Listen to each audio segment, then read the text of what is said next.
Charlie. And the funniest thing is that I didn't hit live right away, so we're doing a test stream. So I have luckily that I do have learned that that I have to hit live before I hit the record. So needless to say, it's great. I'm here with Marcus. We're recording another podcast.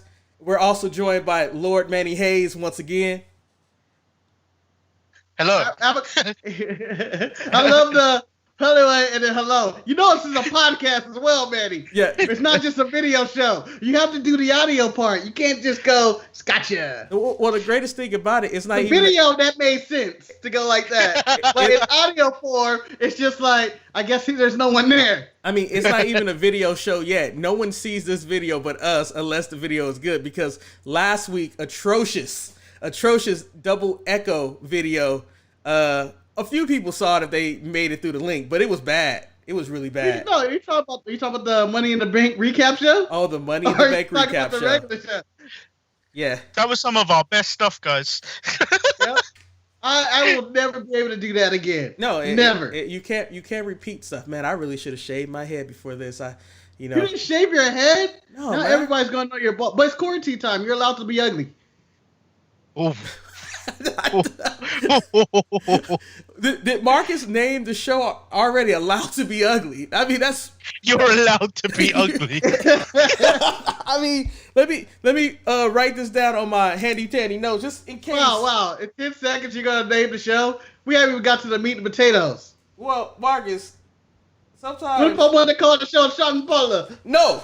Oh, here we go. We're gonna bring up Sean Paul. So I just said it one time. I didn't do anything. So we're going to try to get the show done in an appropriate amount of time, in, under 2 hours, but you never know when we get sidetracked and things happen because, Manny and Marcus together are a tandem that is hard to contain. It's like Compton and Long Beach. You know you're in trouble.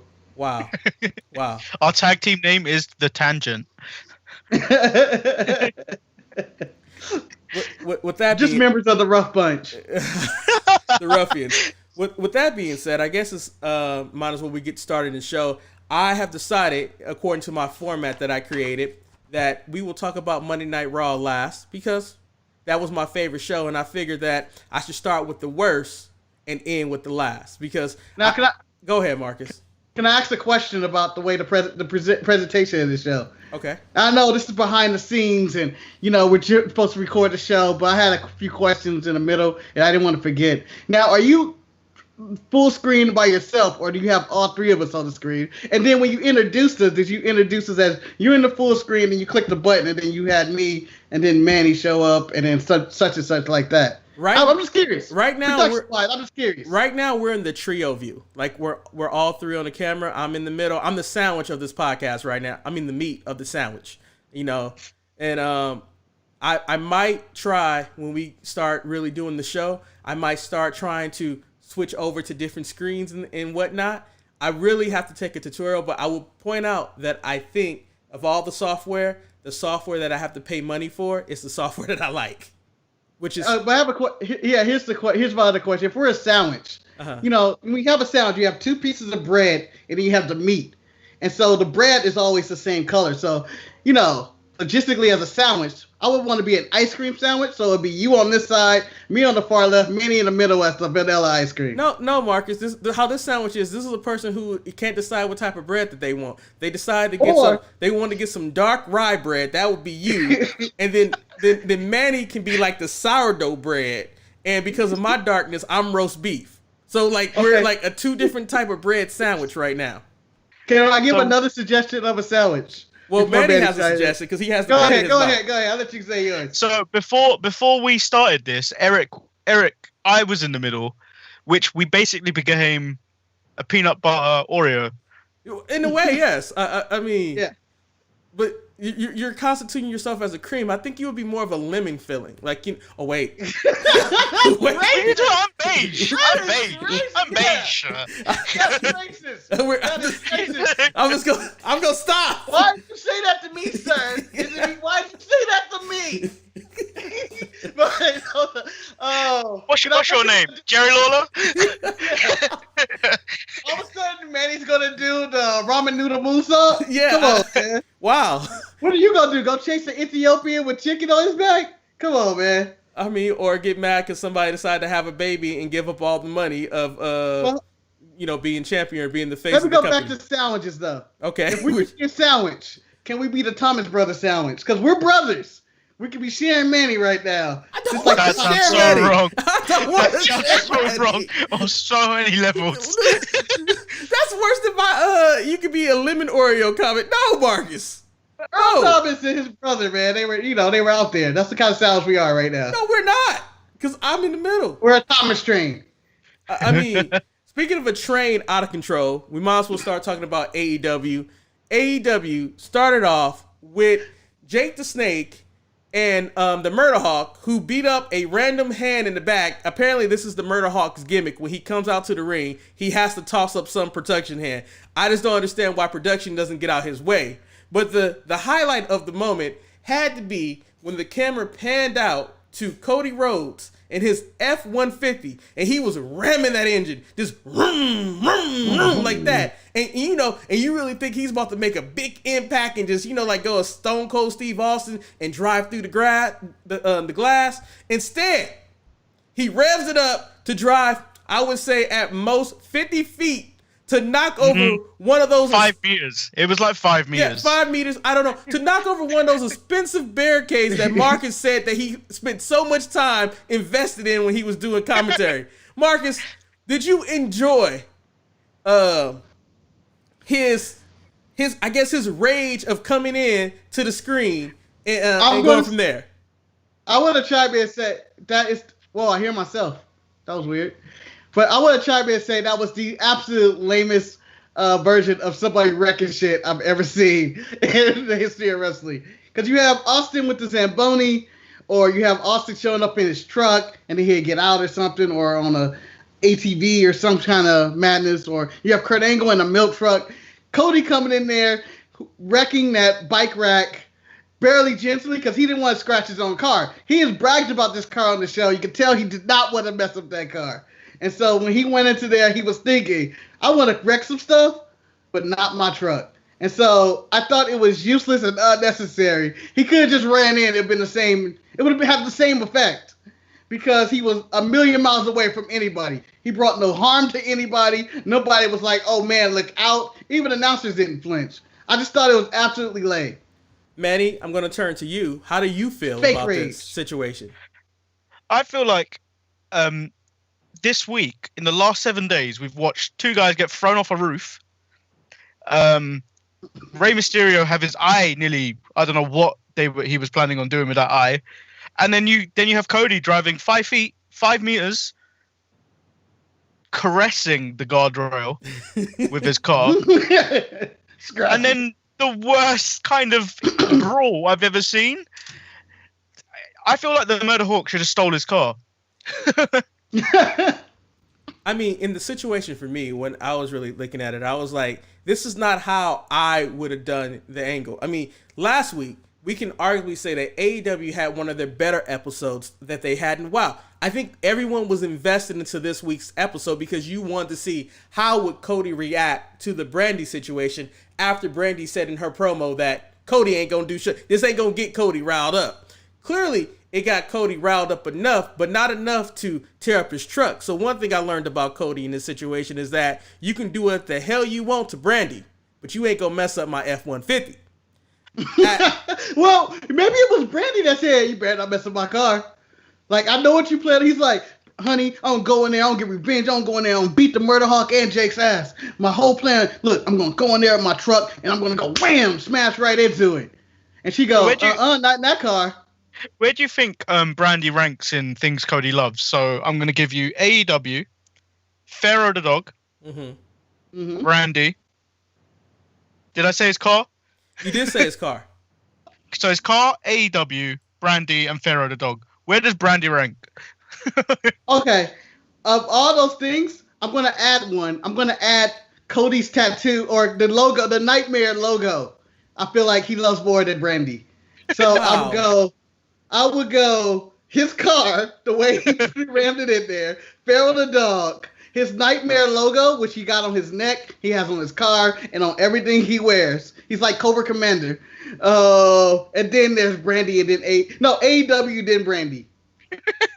I mean, like, to me, the whole segment was done wrong because, like, after most villains, after you do dirt, and we can agree that what Murder Hawk and Jake did, that was dirt. You know, like, you can't put a snake over someone's wife and then do a half attempt thrust and get away with it. So technically, they are clearly villains in this situation. The one thing I've learned from going to Villain University is that you don't go back to the scene of the crime. So technically, there was no reason for Jake and Murder Hawk to be there this week. It should have been Cody Rhodes waiting at the entrance of the AEW arena, hoping that they show up. Just hoping.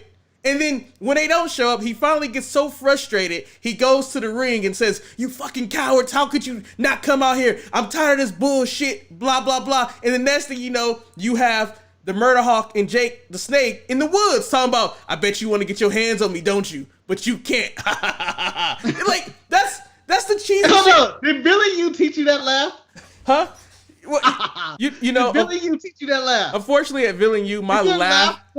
Is there laugh 101 in Billy U? There is, and unfortunately, I got a C+ in that. My laugh is not as menacing as you know. When I got brought into the counselor told me that, you know what, I might want to pursue hero school instead of villainy because my villain level is not high enough to be there. So unfortunately, I was kicked out of Villain U. But I do remember the first original course is that you don't go back to the scene of crime. That's the first rule of the game. You don't go back. You just don't. I mean, well, see, there's part of me that agrees with you in which that they didn't have to show up. Like, you can argue they showed up and fighting. I had no problem with that. My problem with the segment was the weak ass truck, and then them fighting I was fine with. But then the ending of the fighting just felt like they just had like a time limit to stop because they were still standing right there. There wasn't that much distance between them. And then I remember in the previous AEW when Jericho was talking all his shit in the skybox, Cody's like, "There's no invisible wall here to stop me from getting you." But apparently that invisible wall has came back because they were 2 feet away and Cody just stopped. Jake Roberts wasn't off the ring. He's an 88-year-old man who wasn't off the ring. He could have put his hands on him. Could have gave him the deuce. He could have went Mike Tyson and I'm back. I thought for me in this situation, like, just the whole thing is like, once again, you're the villain in the situation. Why, as the Murder Hawk, are you meeting Cody halfway after he did that to the barricade? I would just been. I accept that as being a badass. I don't know. I'm a villain, but that's a badass, all right? I'm not no punk beach. You know what, Mark? You call me punk beach? I'm no punk beach. See? Once again, I'm going to send you that link so you can join Villain University because, Marcus, I think you become a good villain. I mean, I have a PhD in villainy. Yeah, well, then they might not take you because they want you to be fresh and raw so they can mold you the way that you can be molded. But, I mean, overall... If they have Dick Dastardly, I'll be super black Dick Dastardly. Well, we're almost there. So... One of the crowding moments that really got me excited for AEW was finally the conflict between Chris Jericho and the man that he dubbed Pineapple Pete. And besides Pineapple Pete getting pyro, which is ridiculous in the moment, he had a slight promo, which I was a little bit disappointed when he decided he was going to embrace the name Pineapple Pete. Because he should have said, "This is why they call me Shug D." But then in the conversation Marcus had with me, he explained to me why Shug D could not be used. And at this point, I'm going to switch to Marcus. Marcus, why couldn't he go by Shug D? Well, I don't care if he goes by Shug D, but the problem where I had a problem with, you wanted the explanation of why he's known as Shug D. You wanted him to tell the world, "All right, you call me Pineapple D. Well, let me tell you why I'm called Shug D." Well, his explanation would be, they call me Shug D because my name is Sugar Dick, and that's what the ladies think. They call me Sugar Dick, and you can't go by that. And I don't know if that's what Shug D stands for, but I know Shug is short for sugar, and I know D is short for dick, and I'm just put two to two together, and he's known as Sugar Dick. Well, I mean, and you can't do that. But that's why you don't give that explanation. My problem with his promo had nothing to do with him. It was him accepting the name. I didn't care as much. It was the green screen they used again. I'm so sick of this green screen. They used it for MJF, and then they used it for Pineapple Pete. I do not need this green screen. Me and Manny's background look better than their green screen. Wow, well, you're very passionate. You're very passionate about that. Chime in on this. I'm going to take a sip. Manny, how do you feel about this? So I learned when Pineapple Pete actually came out for his match that he was billed from Leeds, England, and I'm happy that he's getting paid. I'm happy that Jericho probably put his name on the map because no one knew who Shug D was prior to him being called Pineapple Pete. But I'm just going to say he's a disgrace to the kingdom. Wow. The United Kingdom. He is a disgrace to the kingdom. Wait a minute. Of all the wrestlers out there from the UK, Shug D is the disgrace? He's just one of the disgraces. There are many disgraces to the kingdom. Oh, okay. Okay, just to clarify. Because I was like, he can't be the one. At least he's fighting Jericho and got his ass beat on national TV. But there's I'm generally happy that he's got merch now as Pineapple Pete. He's getting paid during a very difficult time. Very happy for the man, but he's a disgrace to the kingdom. Well, but I think for me, where I really became disappointed in the whole match is that I thought this was a chance to really put him on the map. I mean, we've said it week in and week out. AEW doesn't have many African American stars as it is. I like to say minority stars. Actually, he's not even African. He's like Afro. Manny, I guess I have a question because over here they call us African Americans. What do they call black people in England? Is it just a black guy? So where I work, there's various divisions of BAME people. So like black, Asian, minor. I don't know what M&E stand for, to be honest. But so, so you go from black British, and then it divides into black British, Somalian, Ethiopian, and then African, and all that other. So yeah, so like a lot of them don't. It looks like a lot of people don't like being. This is from how we work is like it's split up. I would presume it's just black British. Okay. Just call me black because I have no idea where my ancestors were. My culture was robbed. It was robbed by the white man. Okay. And if Eric were to go by the British version, he would be Black Belgium, right? Well. I don't understand why you need to put my business out there if, with my Ancestry.com thing came up with, okay? So, you know, it's none of your goddamn business. Black Belgium. Whatever. I'm black. I'm black. I don't even know what that means. Yeah, but like I said, I was disappointed that Pete didn't have a better showing. Like, I actually thought maybe he could have got some type of fluke win via disqualification because the Inner Circle decided to attack him, but instead we got a 1-minute job match. Like it should have been. I don't feel like this was the moment to try to get Pete over. Really? Well, I don't think he's gonna get over. I think he's just a jobber. That's it. Yeah. Have you ever heard of a successful wrestler named Pineapple Pete? Well, Hulk Cabana. I mean, yeah. I mean, but Marcus, that was the time that his initials is PP, which confirms even more about Shug D, what it stands for. I mean, everyone knows. Let's just move on from this. So the Best Friends, they defeated Jurassic Express. I don't think anyone cared about this match, but MJF got involved in this match and allowed the Best Friends to get the win. Is this a sign, Marcus, that the Best Friends may be trying to turn heel, or is this just something that will be forgotten about next week on AEW? I think this whole match was put in and it's going to be a short statement. Because I feel like we're all over the place on AEW. This is no order of the show. It's not. I'm just talking about what I want to talk about. Oh, so we're skipping the women? No, that's next on my agenda. Marcus, let me be a host, the okay? Death of Vanguard 1? I feel like that was in the Shug D segment. Marcus. No, that was at the end. Yes, can you let me host? That's all I want you to do. Okay, Molly. You are the talent. Oh, wow. All right, Molly. Okay, you're a little blacker, so I'll call you Carrie Champion. He can't even be Chuck when she hosts the show? No, he can't even be Chuck. He carry champion. Or you know what? You know what? I feel I shouldn't do that either. You know, you stay still, homie.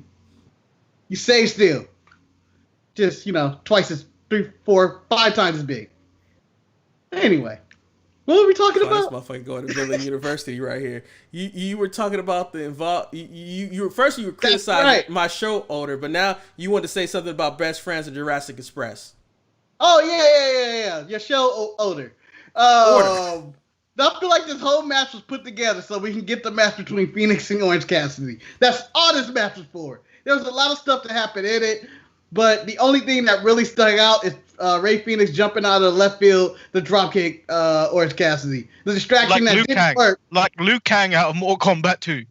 Yeah, just out of nowhere. And it was beautiful. Like, I felt like he had to have jumped off something. Otherwise, he has mad. Like, it was beautiful.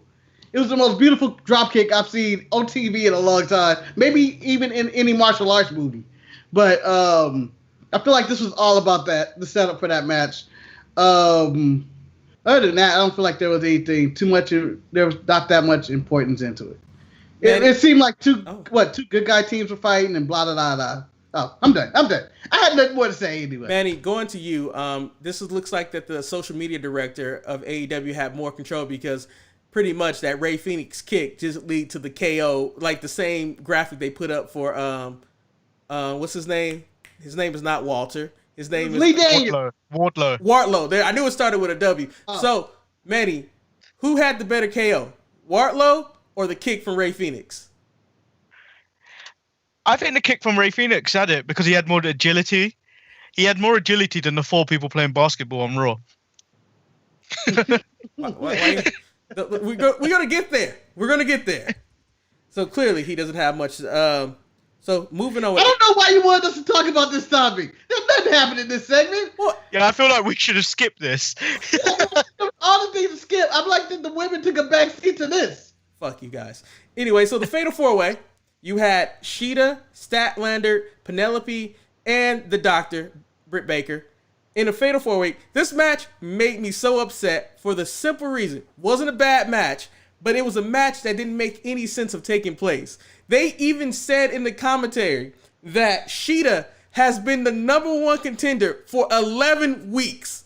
11 weeks. And did not have one title shot. However, in AEW fashion, she has to compete in this Fatal 4-Way, which could forfeit her opportunity at fighting Nyla Rose for the championship. And I just thought this was asinine. Just the whole premise behind the match. The match wasn't bad until the complete end, but because I have ranted enough, and I am not Stephen A. on this show, let me go to Marcus. And Marcus, how did you feel about this match in this situation? First of all, I want to start this with a boot because I haven't had a chance to do this yet. There you go, Eric. Oh, wow. There you go. There you guys go. For a second, I normally trash the women's division in AEW, but this wasn't that bad of a match. It just had problems in it, I felt like. And I thought it was a really entertaining match, but it's to me the finish and the Sheeta situation, it was just like, what are you guys doing? Well, Sheeta, the play devil's advocate, in the NBA, if you have a season and you go, I don't know, what was the Warriors record? What's the all-time record, 72 or something? I don't care. You go through all that and you don't win the championship, that's on you. Sheeta was the favorite to win this match, and she should have won this match. However, my problem was with the end of Britt Baker losing her mind and going full psychopath and trying to kill Chris Statlander for reasons that never were explained or provoked. I feel like there was nothing that provoked that, and she cost herself the #1 contenders match. Although Sheeta should have been, even if she lost, she should still be the #1 contender. I mean, in this situation, Manny, Marcus has pointed out something that, yeah, Dr. Britt Baker was just kind of, stop booping the camera, sir. Dr. Britt Baker kind of lost her mind. Manny, maybe watching it, did you notice any reason why Britt Baker forgo her chance of becoming #1 contender to just choke out Statlander? Maybe she didn't like her teeth or something, or she saw something wrong in that jaw. and like a true medical professional, she had gloves on the ready to put that lockjaw in her mouth to inspect what was going on inside her mouth situation. Because she's an alien. She's a whole new entity. We don't know about their dental business. Well played. She is a scientist. Science took over, and I understand that explanation. Science, the science of alien teeth. It's like when the aliens abduct us and do the anal probe. It's science. It's science. Oh, okay. But the right person won. Sheeta solidified that she is the number one contender. I thought my favorite part is when they decided they were going to interview Sheeta in the back, and I guess they're taking a page out of WWE because Sheeta really doesn't. She knows a little English, but she was trying to get her point across. But one of my newfound favorites in AEW, and I can't believe I'm saying this, Nyla Rose walked in and was like, I have something that you've been missing. And it's like, she was like, I found your kendo stick, bitch. yeah. And then she beats her ass. And I'm like, you know what? She you know what? She went to villain you. Clearly. Because that's what you do in that situation. Because I didn't even realize that the kendo stick for Sheeta was missing. I didn't know someone stole it. But I didn't even know she was looking for it. Me neither. Yeah. It's not like Moxley, who's been looking for his title and he just can't seem to get it from number 10 and Brody Lee for whatever reason. But it was like, you know what? Of all the matches that are on Double or Nothing, this might be a match I might be intrigued with because I don't expect Nyla to lose this match. But you know what? Sheeta has been the number one contender for 11 weeks. Here's my question, though, about the Sheeta Nyla Rose situation here. Do you think Sheeta is taking the belt from Nyla Rose at Double or Nothing? Or are we talking about this too soon? Because, it's not next week. But do you think she's taking the belt? I don't. I don't see any reason why you would take the title off of Nyla Rose, except that maybe Sheeta is at work every day. I mean, I remember they told us a couple of months back that she sold whatever she lived at in Japan and moved to the United States so she can focus on her craft in AEW. So maybe maybe they want to counter out Asuka being champion, because Sheeta is kind of like a low budget Asuka. She come out in a colorful robe and stuff of that nature. Who's better on the mic? Who's better? Who would you prefer on the mic? Would you rather have Asuka screaming and running around? And I'm going to say Japanese version of shucking and jiving. Or would you rather have Sheeta's calm talk? Now, I'll toss it to Manny first. That is a good question. These fools. That's what the book is. I still prefer Asuka. Like, she seems when she's in that full rant mode, she seems so evil. With the green paint going down her eyes and everything. She's so evil. But then she might be a Rita. Yeah. That's a good get. But yeah, I prefer Asuka because like she once Sheeta knows a bit more English, I think she'll be all right and she'll be able to deliver promos. It all takes time, and we've got to give her that time to adjust and learn English. She seems so sweet and tender. She seems like a very nice young lady. Sheeta does. Were you finished, Manny? You just spoke about her like a meat. Yeah.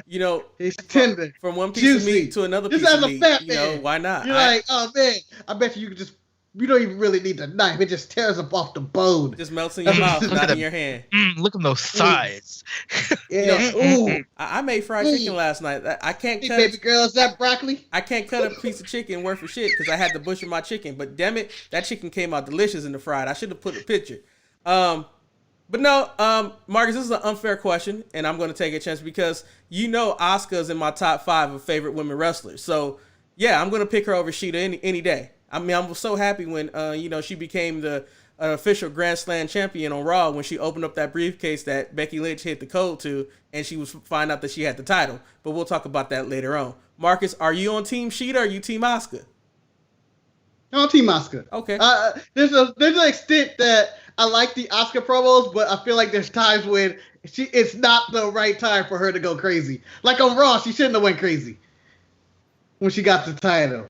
She just lost her damn mind. I feel like that was not the moment to lose your damn mind. Speaking of moments that are missed opportunities, going back to AEW, we had a match where Kenny Omega teamed up with Matt Hardy and fought Santana and Ortiz. First, we still have no explanation where Adam Page is at. Like, they will not... They said he's at home for COVID reasons. Well, I need to have more reasons. They need to strip the titles. And also, you can't be stripping titles like you said, Zayn. I'm stripping titles. And then what makes matters worse for me is that you have Omega teaming up with Hardy, and they lost last week to Jericho and Sammy Guevara. But then they go against Santana and Ortiz this week, and for me, it's getting frustrated with the Inner Circle. It's just like they don't win unless they have Jericho in their corner on their team. And I felt that this was like a wasted opportunity. I thought Santana and Ortiz should have won the match or at least got disqualified in the situation. Not a clean victory for Omega and Hardy. I just think that we're trying to build stars, but now we have Matt Hardy, I think, got more wins than Santana and Ortiz. And that frustrates me. Marcus, do you share my frustration, or you just think I'm circumcising mosquitoes? You're not circumcising mosquitoes here. I agree to an extent, but there's part of me that's kind of souring on Pride and Powerful here. My issue with Pride and Powerful is that Ortiz is too comical of a wrestler. I feel like they're better when they're more of a threat, when they're trying to like kill people and stuff. But they're heels, and like he's overselling everything. The Tiger Claw, I'm okay with the scratch in the back. But when he gets hit, every bump he takes, he does a comedic oversell. And I feel like that's unnecessary. And I think they need to move away from that and take them more serious as a tag team. And I agree with you to the extent that they should be winning more matches.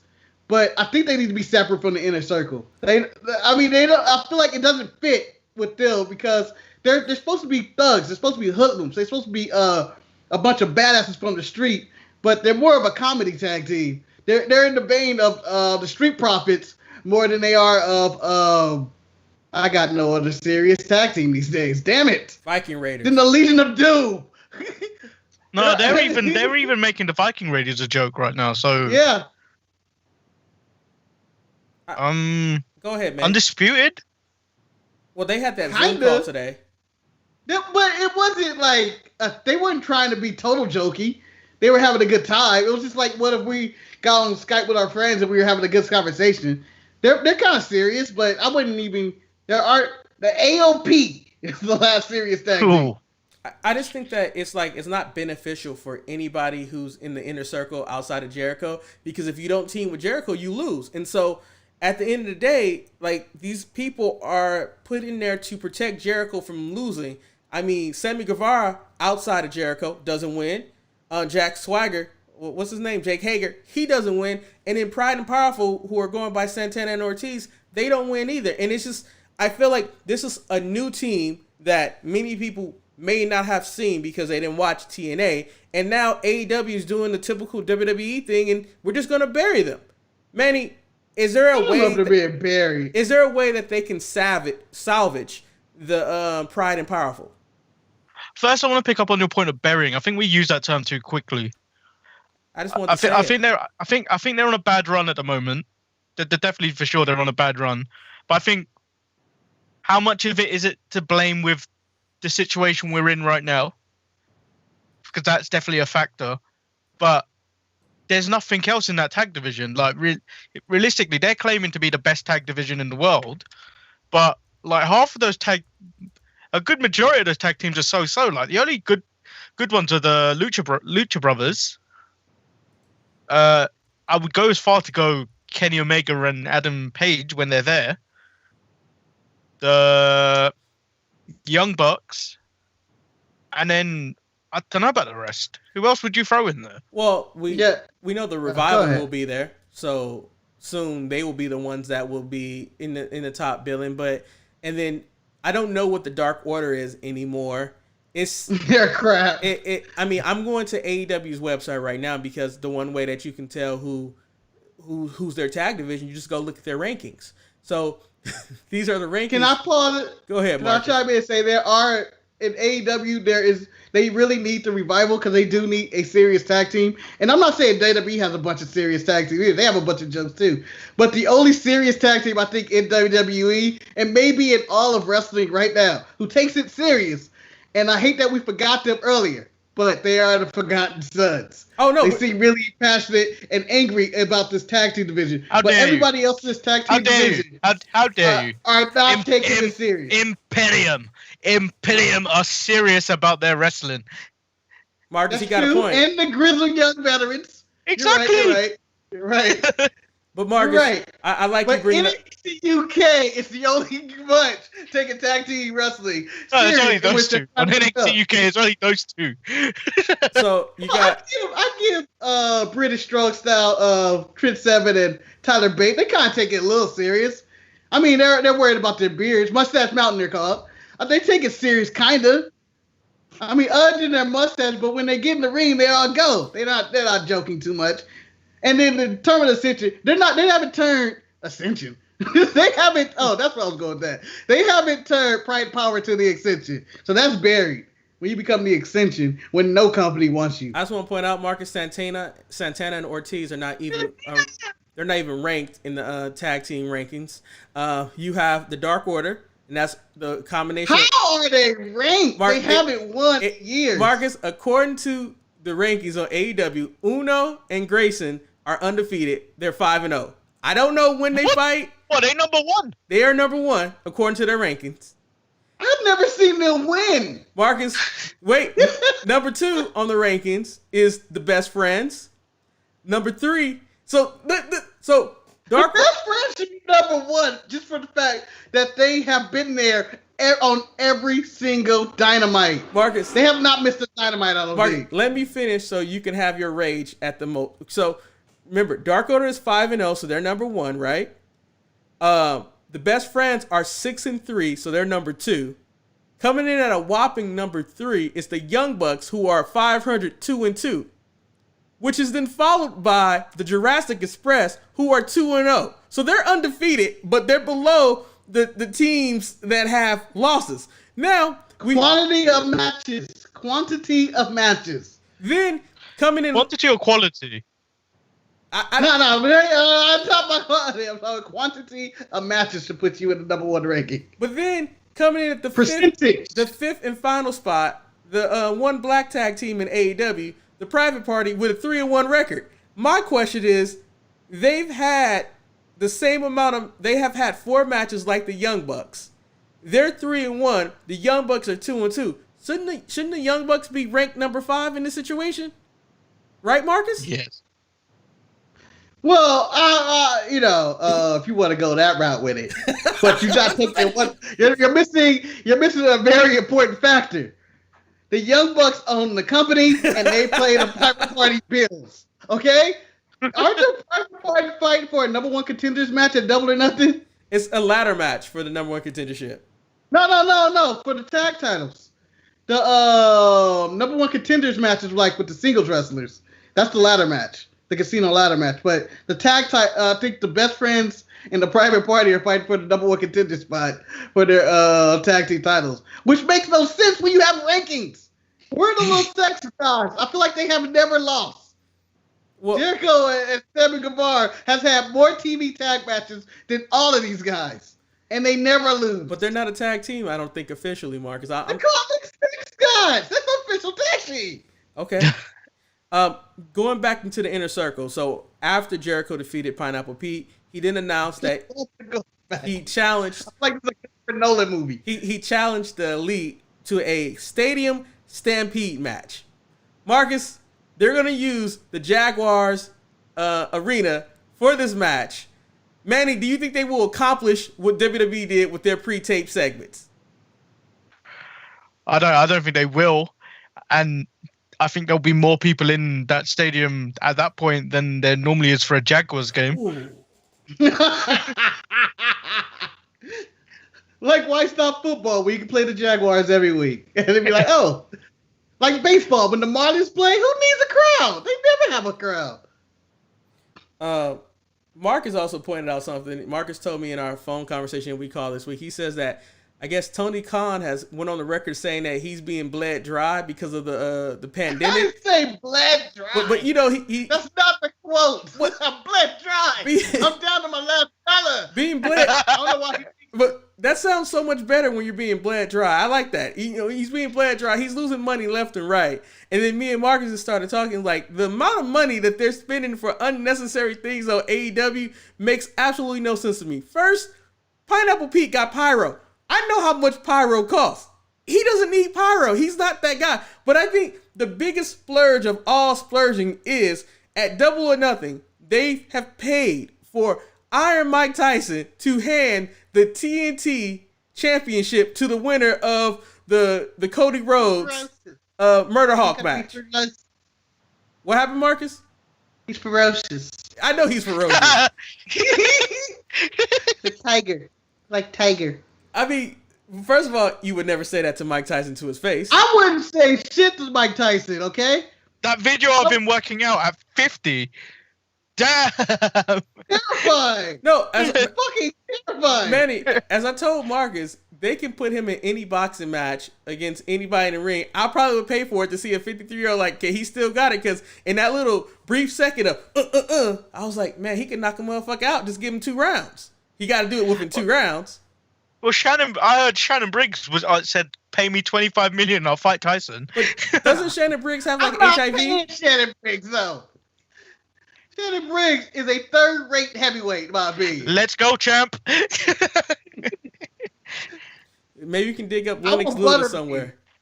So Tyson Butterbean never happened. So also Butterbean's dead. I'm all over the place, but can I chime in for 2 things that you're all over the place about? Go ahead then, Marcus. One, I think their Stadium Stampede match is going to be a lot of fun and it's going to be a really solid match. When they advertise the Elite, though, I don't know who's actually going to be there. Cody's involved with the Murder Hawk. He's a part of the Elite. Adam Page is gone and living, I guess, at home. And the Young Bucks also. Are they going to travel for the show? Are they officially coming out of hiding or whatever it's called, or quarantine to come for the show? Because they didn't advertise any names, because it seems like it's only Kenny Omega that's been around and that's available for the Elite. You never know what's gonna. It's probably gonna be. Well, no, because Cody can't be there. Marcus, I don't know. I personally don't think I even care. That's the worst part about it. It's like you should be doing. It's gonna be solid though. It's gonna be a better version of the they had the previous week. Yeah, but like to me it's like revisiting something that you've already done successfully. Like you've already did a backstage street fight brawl that I think got a lot of buzz, and it's not like I want you to repeat what you have already done. I need you to try to evolve and do something better, and that's one of the. But we've already had empty arena matches. We haven't had an empty stadium match. You've seen one empty arena match. You see one empty stadium match. They all the same. I mean, I just feel like in this Stadium Stampede match, they're just gonna pull out a lot of the stuff that worked from their street fight and try to revisit it again instead of innovating. And I think that's the problem. Like, just because you're successful with one idea, you shouldn't keep repeating that idea because then that idea becomes stale. I think you give them too little credit, creativity. Because I would give them I give AEW this. They have a lot of creative forces behind them. I think it's going to be more in the line of a final deletion. Because I believe Matt Hardy will be involved in a match in which they're going to shoot fireworks at each other and stuff. I feel like they're going to do some creative stuff. I trust Jericho and Matt Hardy coming up with some unique stuff. Do you see where they're going with Matt Hardy? Because they keep referencing we don't know who he is, or I don't think Matt Hardy knows who he is every time he comes out. He's going to be the next Liv Morgan. Because he was playing 3 characters the week before, so does anyone know where this is going? Because I want to have an idea of where it's going. I can only imagine this is what he wanted to do in WWE, but Vince was like, no. And as of right now, I'm very, I'm on the side of Vince, because when he was crying over Vanguard 1 being destroyed by the new member of the Inner Circle, Floyd, I was just like, okay. I don't know if they realize how dangerous it is to hit a drone with a baseball bat, but I'm glad everything worked out very successfully in that situation. I enjoyed him hitting the drone with a baseball bat because I thought that just looked that's something I've always wanted to do. I don't know why. I think I see it in movies when like people are shooting shit at you and they're coming at you, or in video games when you get to smash stuff with a baseball bat. That's just something I want to do personally. So I was okay with that. Matt Hardy coming out and crying for it, so I was like, I don't need this part. I think Matt Hardy's current character is basically Karen in her final form. Because he finds things wonderful and he wants to delete things. All Karens want to delete managers. Yeah. Mm-hmm. Can I speak to your manager? And then when they speak to the manager and that manager don't help, can I speak to your manager? I'm just gonna Speaking of Karens, do you think that if the crowd was around, someone can get a Karen chant at Bayley for her haircut? I think that would be that'd be an added to her character if you just start chanting Karen. Well, Marcus, Karen, she can react to that. But see, the thing is that she's not a Karen. She is a Karen. She's got a Karen haircut, but she got the Karen haircut. Marcus, do you know what a Karen is? And she complains a lot. Yeah, but she complains a lot. She's not a Karen. You can imagine Bayley if they had a manager on SmackDown. You can imagine her going to the general manager, complaining. Okay, because she's Latina, is she a Gloria? Yeah, or Maria or something like that. She can't be a Karen. That's what I was trying to get at. Lacey can be a Karen. I'm just saying she can do it. I mean, it's just like Naomi would be Shaniqua. You know, like Shaniqua was asking for the manager again. Man, this is getting really bad.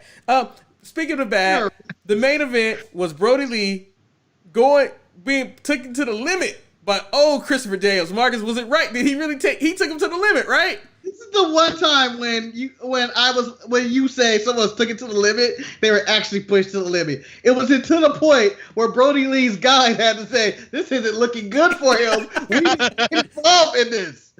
Like, if he loses to Christopher Daniels, the fallen 50-year-old, he's going to lose all respect.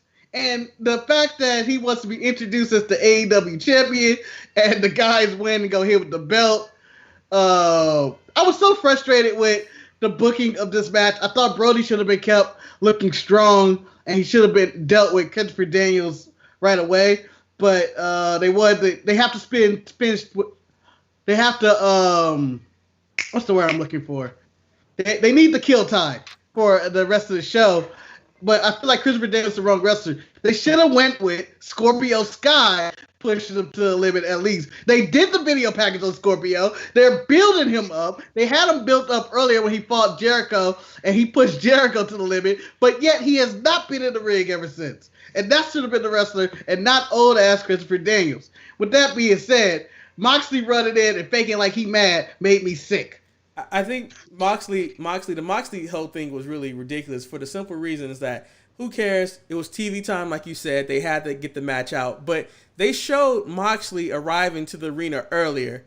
He didn't find his belt. I had a problem with this. So he was already at the arena, and then next thing you know, he's walking through the same place where Cody knocked down the barricade. I guess that was stopping everybody from getting in. So I'm like, so you're trying to tell me he walked into the building, then walked back outside so he can walk back in through the empty... And have a cigarette. Have you ever smoked? It just... You never smoked a cigarette? For me... You gotta go back outside to smoke. I'm just saying, like, if you really want to get your belt back, you should he should have been at the door with Cody Rhodes waiting for Brody Lee to walk in as he was waiting for Jake and Murderhawk. It's been two people waiting, like, they gonna show up. Smoking a cigarette, eating a bag of chips. Manny, you said you had issues with this segment. Can you go ahead and explain those issues? So they go to the back, and there's this old guy just waiting to interview him. Moxie shoots him a look like, get the fuck out of my face. I don't know who that guy was. And then he shoves the cameraman, and then the cameraman managed to get back to the guy trying to get the interview. And then he hits with, whoa. We may need security back here. The threat has already gone. The threat has walked and long gone. I just don't think they know how to handle the character of Jon Moxley because he's supposed to be a person that doesn't follow the rules. But how can I take you seriously when you're the people who you scammed the car from the inner circle, but now you can't figure out how to get your belt back? I mean, like, come on. And then next week... The thing is, he's upset that his belt is taken away, but he doesn't attempt to ever get his belt back, and then gets on the microphone and says, it's not about the belt. It's the principle of it all. Then just beat everybody's up. Why did you follow the rules and let Christopher Daniels finish this match? You could have just went in earlier and got it. And then when he dismantles those Dark Order guys, 10, 7, 8, 9, 14, 24, whatever their names are, he just goes in and dismantles them. Like, without pause. He could have did that earlier. And then Brody you don't just know. walks You don't know away. what number 10 had to do to get that that name. Well, first I found it hilarious that number 10's Ty Dillinger first. number 10's chest tattoo was getting rubbed off. He got too roughed up, so he became like number 5 in smudge. He was like 5 smudge. But with that being said, next week on a future episode of Dynamite, we were having number 10 face Jon Moxley. I don't need this match. I just need Jon Moxley to retain his title or to get his title back. I'm not like you said, Marcus, AEW for me was all over the place, and continuity was not a theme throughout the show, but it happened. Marcus, do you have any closing comments on the AEW segment? I just feel like my problem with AEW, just in general, is logic. I feel like the show just lapsed in logic of like, I don't feel like people, I don't know what way they want me to take their show. Do they want me to take it serious? Do they want me to treat it wrestling as a joke? I don't know how they want me to take this show or how I'm supposed to feel at it. Like, there's just so many logic gaps. At some moments you have Cody and the Murder Hawk and Jake raping his wife as a serious situation. And then you have Jericho hitting Vanguard 1 and trying to recruit him with a baseball bat. And then, like, it's just, like, tonally wise, it doesn't all gel. And that they said they want to make this more like a sporting event, but I feel like it's very... Okay, COVID. I feel like it's very, yeah. I feel like it's more WWE than an actual sporting event, and that's what frustrates me more. Is that I want an alternative program, and this feels more of the same. And I don't know. It's just there's logic gaps. I just feel like I just can't stand. Because I still, even though I like the Rey Fenix dropkick, I do not know why he did that. He has no reason. But I think that when you come to the AEW and to the AEW fan base, I don't think AEW fan base deserve they want logic. They don't have to have it just because they're rabid. Like, they will criticize WWE for their lack of logic, but they'll let everything in AEW slide. So I don't know if their fan base will have that same request that you have, Marcus. Manny, am I right in that situation, or you think it could be a balance? No, I definitely think you're right where you're going. And I specifically remember hearing about an interview that Tony Khan gave about the way they're booking AEW. And it's like they're booking... They went back and said Tony Khan's watching old WCW footage and then seeing where they went wrong and then trying to book it that way, which doesn't make sense because in the end, WCW ended up being nothing. It ended up being owned by WWE.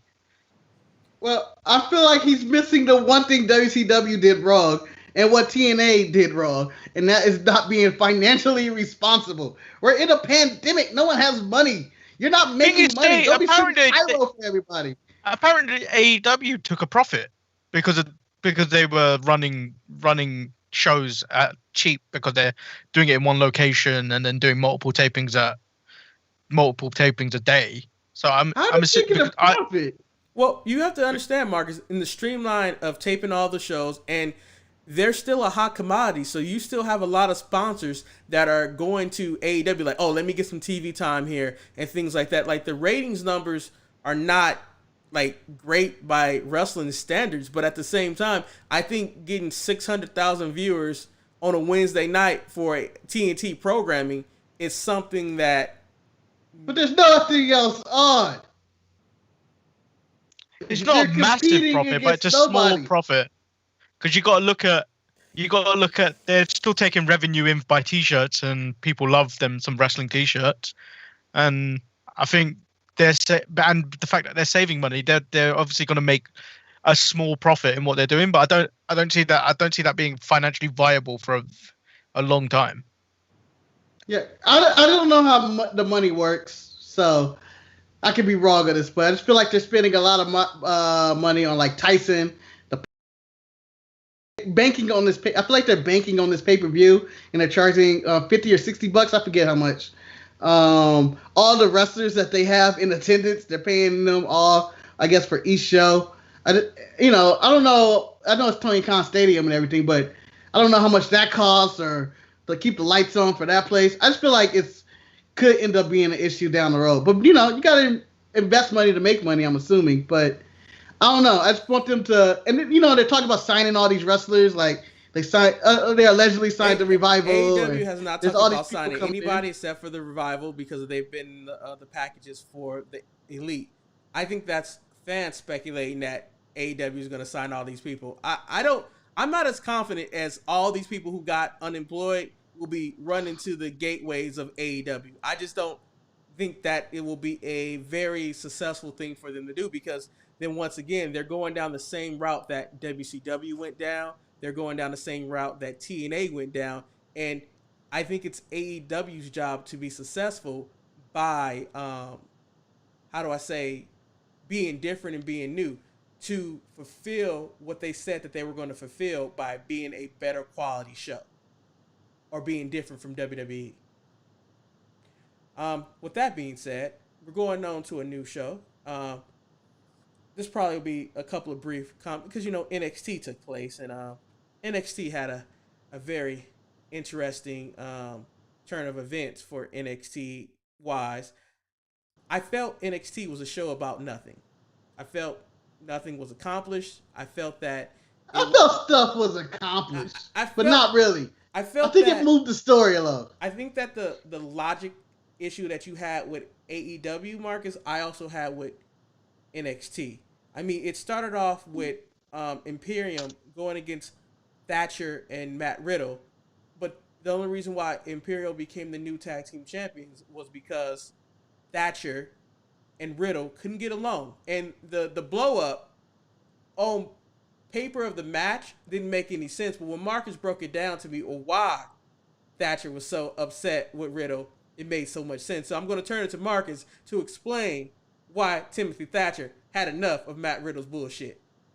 Well, it's the equivalent of having a bad roommate. He was doing a friend a favor. Pete Dunne called him up and was like, hey, I need you to team with Matt Riddle. And Eric, and I believe Manny too, has expressed, like, I don't know if I'll be able to hang out with somebody like Matt Riddle. Like, he's just so oblivious, and I would go on the record and say he comes off as an idiot and like a bad roommate. Like, he'll just do shit that just frustrates you. Like, Chris sends in these emails about his bad roommate and all that. I feel like Matt Riddle would compete with being a bad roommate. And so Timothy Thatcher, who is a man with no nonsense, he's very serious. He's all about his wrestling and, really causing pain to people. He looks like a very serious man. And to be dealing with this guy for 3 weeks and just talking to him and not really being a tag team champion, just being a placeholder. And it's just, and you see that Riddle always held the belts when they would do their interviews. I would just snap. And this was the one moment when it was a bunch of built-in frustration. And he expressed it in the back when he was talking to Chuck. I know it wasn't Chuck, but he was talking to Chuck in the back. And he was saying that, could you imagine this dude want to do game shows and all this? I want to just wrestle. He's setting up segments and stuff. I want to fight. I want to wrestle. I had enough of his bullshit. And that's where it came down to. And I understood that frustration. And to me, this made the most sense of anything in wrestling this week. Of someone just being, I'm tired of Matt Riddle. I don't want to fuck with this dude. I'm going to kick his ass. And so when he hit him with that TV monitor, I was all for it. And Matt Riddle's obliviousness of yelling, Tim, what you doing? What you mean, what am I doing? I jumped off the apron. Manny, Marcus made very, very excellent points right there. Do you agree with Marcus, or do you have anything else to add? Yeah, so I wrote in my notes, I can relate to Thatcher turning on Riddle. Clearly, nobody likes Matt Riddle. So, like, picture this: you're at work, and you're doing your job, and there's just one person in your team that just, for some reason, always annoys you. They're just they have these quirks and they annoy you. And then, but you have to play nice because you're at work. Mm-hmm. But there comes a time they'll do something where it takes you over the edge. Like, I don't know, they spend 5 minutes longer on a break when they're supposed to, causing your break to be delayed by 5 minutes.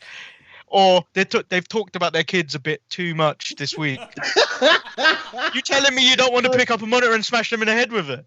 Just me? No, I don't think so. I actually have a story about that. It wasn't that incident. It wasn't exactly the incident that caused it. It was just the tipping point. It was just the whole. It wasn't it was probably the smallest thing that could have happened. Like he's probably annoyed by some other stuff, but this was the tipping point of like, motherfucker, I had enough. I gotta go ahead. Go ahead, Eric. What's your story? No, you guys don't need to hear that story, but it's. Just, oh, come on, you teased it. Well, so someone I worked with, they were always constantly talking about their kid and how they were trying to get their kid through this and they couldn't get it right. And it was just one of those days where you just having a bad day at work, so you decide that you want to vent to one of your coworkers like, I can't believe this person keeps talking this about me. Well, my frustration led to a vital mistake. I ended up texting that frustration message to the person who I was frustrated with. Mm. Yeah. By accident or? It was by accident, man. It was by accident. See, the rage, you just couldn't do it. And it's nothing worse than when the person he was talking about came out and was like, were you talking about me? I'm like, oh, shit. Yeah. How did you settle it? Cage match? No, it did not. But, yeah. Loser leaves town match. Or hair versus hair. Clearly, Eric didn't win.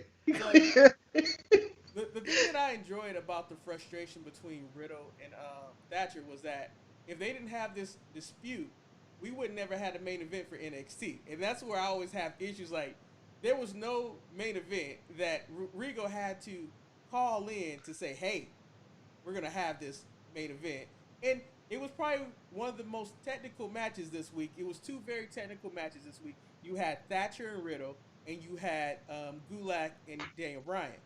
I felt that Riddle winning this match made sense, but I just don't like Matt Riddle. And I told Marcus on the phone, I can't stand Matt Riddle. He annoys me, but I respect him as a performer, and I understand what he brings to the table.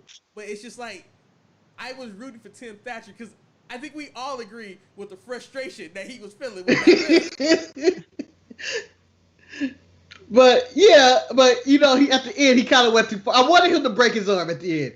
After he lost, I wanted him to break Matt Riddle's arm. By the way, I thought it was a phenomenal match, and I'm going to say it was better than Daniel Bryan and Drew Gulak just a bit because the Riddle and Thatcher match, I didn't know who was going to win. And Bryan and Gulak, I knew who was going to win. And I just thought this match was physical. It was the closest thing to a MMA fight you could probably get in a WWE match. It was just two people hitting each other and them going through realistic grappling holds. And to me, I thought it was a really good match. And I thought their storyline on NXT was pretty much the ice cream and a sundae. I don't know what I'm trying to say. I have no analogy. But what I'm trying to say, it was the main. It was carrying it. I don't know. Okay, I'm speaking off the top of my head. I don't have notes like you guys. I just go off what I'm thinking and feeling.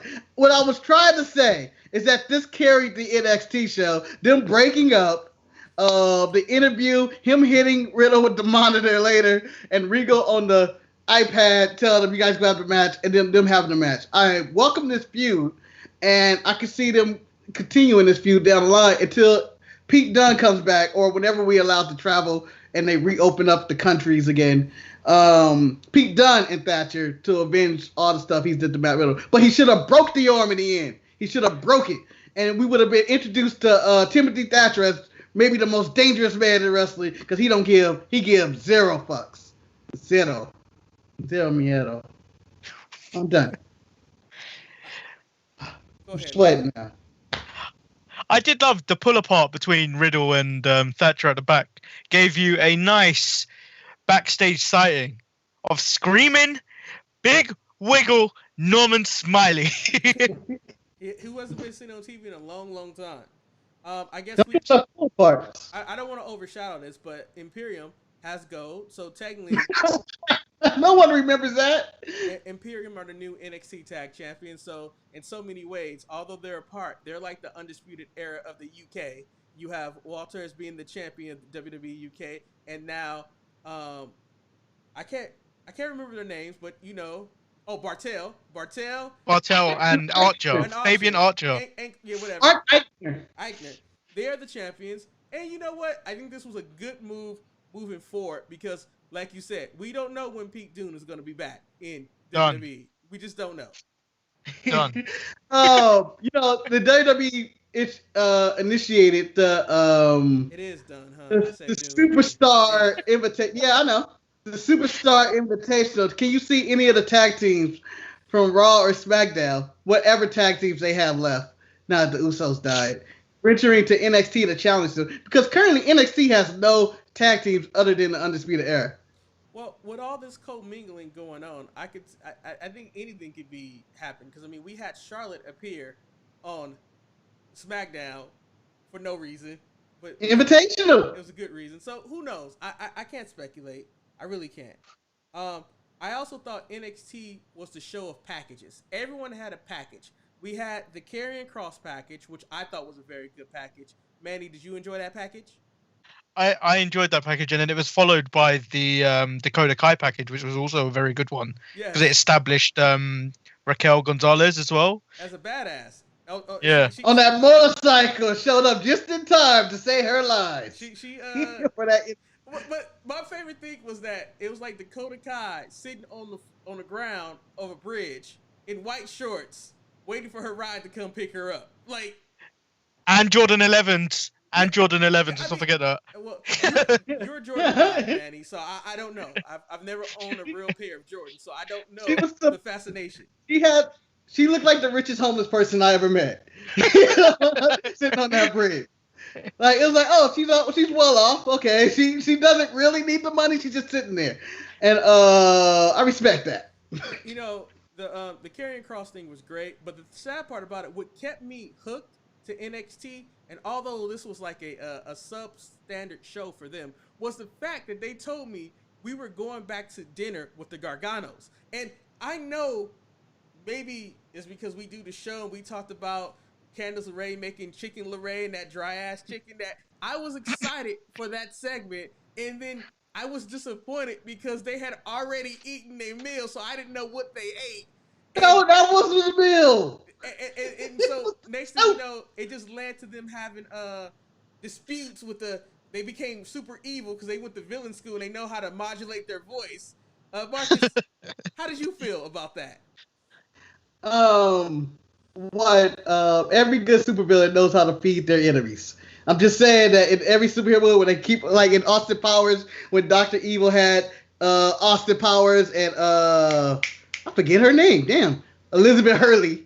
And he fed them dinner, and Seth Green walked in. What are you feeding them for? I feel like Gargano and Candice would feed their villains. And that food they had was chicken noodle soup. It was Campbell's soup. I've seen Ryan eat that enough times to know that is Campbell's chicken noodle soup. On a flat plate and not a bowl. Yeah, it wasn't a bowl. Just try it. It was one of those deep bowls, though. No, it wasn't. I know what that was. So after DX mentioned that In Your House was coming back, and then they were talking about the Godwins, and that was slop from the slop bucket. The real question is, I want to pose it to you, Eric. I'm sorry I steal your hosting duties one more time, but the question is, would you eat it? And my question, we can do this every week, guys.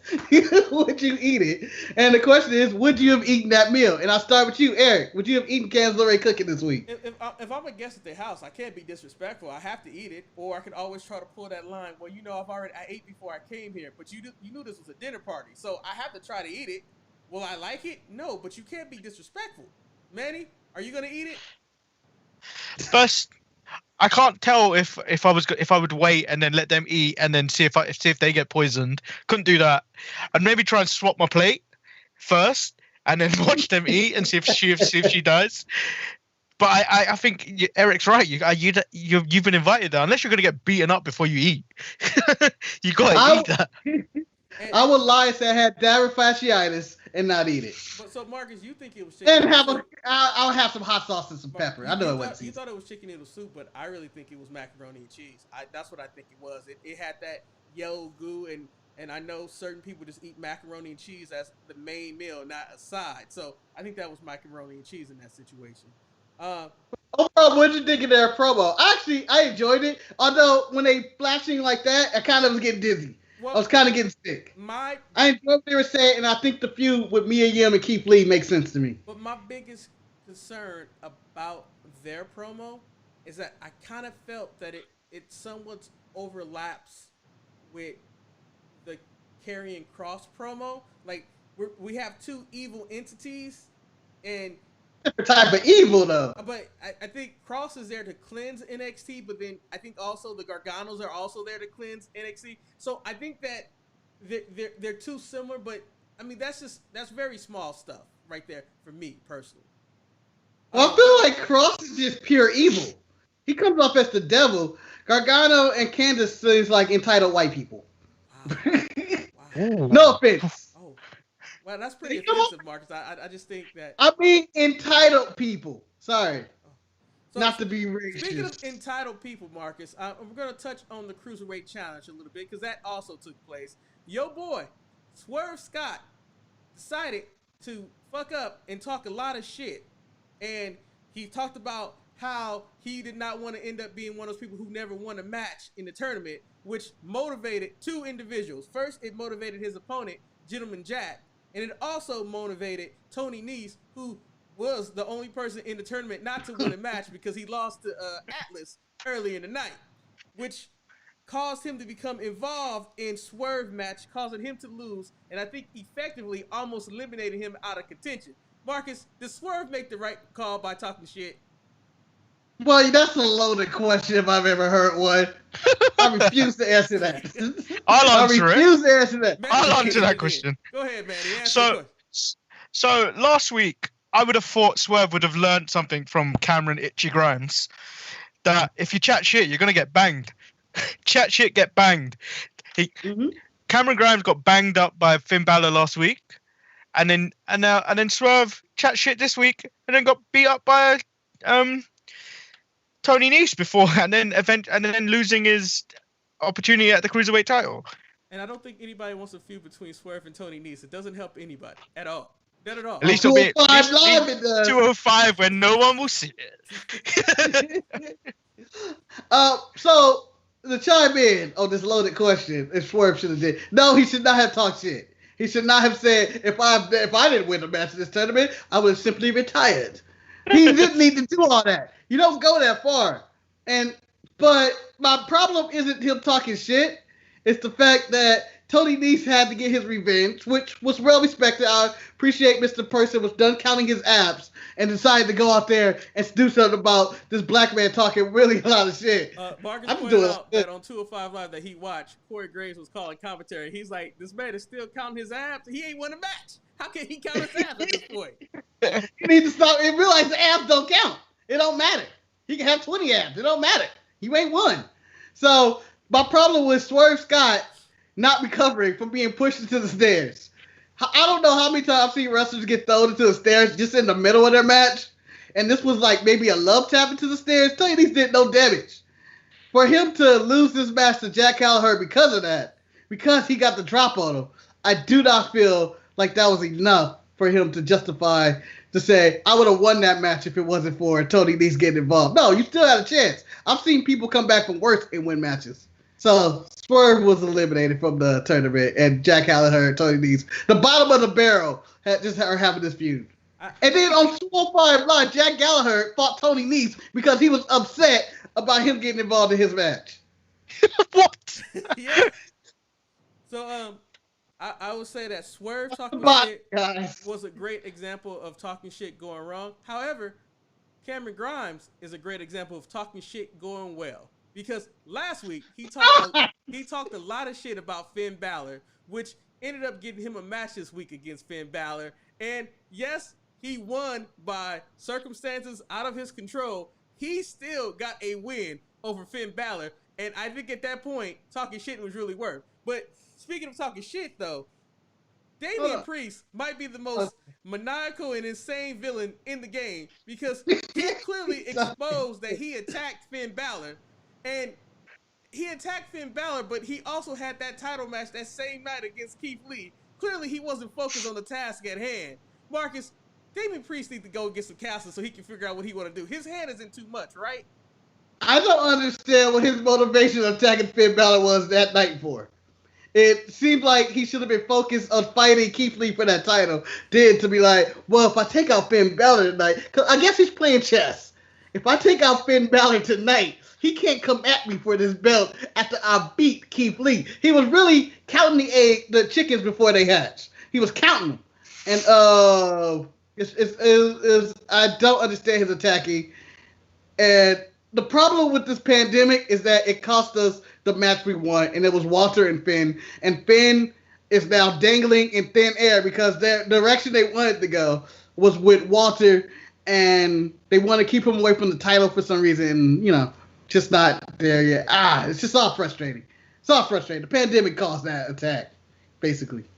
Manny, are you in agreement with Marcus that Cameron Grimes only won because of the pandemic and Damian Priest being too distracted by everything else, trying to think too far? Well, I feel like Damian Priest has looked at the former Candice LeRae kind of action of like, let's get my hands stuck in everyone's business, and taken that model and continued it on his way. But yeah, I don't think Cameron Grimes would have got this win otherwise. Like, well, we all know who. I wasn't happy about this win, but whatever. Does this win help Cameron Grimes, your boy? This is your Swerve Scott, as I brought it up to you. I have Swerve, you have Cameron Grimes. Does this help your boy? I think so. I mean, I think Cameron got more personality than Swerve, and then Cameron also has not been forced to be on 205 Live a lot. I just think that you just have to give him a proper feud, and I think if the audience was there, they would be invested in him to either boo or hate him. Because Marcus, you despise the man personally, but I think I don't despise Itchy. I don't despise him. I just don't see anything there. Well, like I don't see anything. He's a little man in his wee little boots, and he's jumping on people. And that's okay. He remind me of Pussy Boots. He remind me of Pussy Boots. No, Swerve has more moves and more athletic ability. Yeah, he does. I know I'm going to lose this battle, but since That's Manny's it. here, That's it. Manny, Cameron Grimes, or Swerve Scott? Oh, there's more upside with Grimes. Ha! Oh, man, you falling for the hat. And without that hat, he's nothing. He's nothing without the hat. Yeah, but I'm waiting for someone to step on the hat. That's what I'm waiting for. You should have stole the hat. I think he did step on it at one point, didn't he? I don't know. Or did he just steal it? So I don't know. To conclude NXT, I have a very special segment for Manny because there was one match that we alluded to earlier, but it was the match of the night where the Geico match of the night. Yeah, it was the Geico match of the night, but it was Miss Kaden Carter, the person who never gets a win, going against Aaliyah, who we found out on last week's episode is probably one of Manny's most hated women performers in WWE. And the question I have for Manny, and I don't hate her. I just don't feel she should have a job. Well, to me that's hate, Manny. And I'm going to switch the camera. Money off her table. So Manny, I'm going to ask this question to you. After Kaden Carter defeated Aaliyah, and Rob Stone was down there watching this match, and she went to plead to Robert Stone to, hey, give me another chance, and he put the hand down. Not now. Did you enjoy that? Someone was firing her. Of course I enjoyed that. I may have watched that 3 times. He literally did the Hot Like Bling song with Drake meme, in which he was like, nah, I don't want that. Eric, I've got something for you that's only on the video. Okay. Oh, wait, let me switch it over. Oh. Guess what, man? The green screen it's stops invisible. the fan from showing, so I don't see the fan that you're showing me. Thank God for the green screen. Yes. Your screen is blocking the fan. Oh damn. He done put the, you son of a bitch, you. Oh, there it is. Oh, look at those skills, Lee. I think we should, for the show, I think we should start taking bets on wrestlers. And I mean that who's going to have the most success. Like, we will attract their wins and losses. The only wrestlers we attract Xia Li, Aaliyah, Kaden Carter, Swerve Scott, and Cameron Grimes wins and losses. Amen. And the rest, the host that has the most wins. Manny. Or the best win-loss percentage. What are you gonna say? Go ahead. Talking, Manny? Did you notice who he omitted from his list of people? I didn't hear Tamina's name mentioned not once.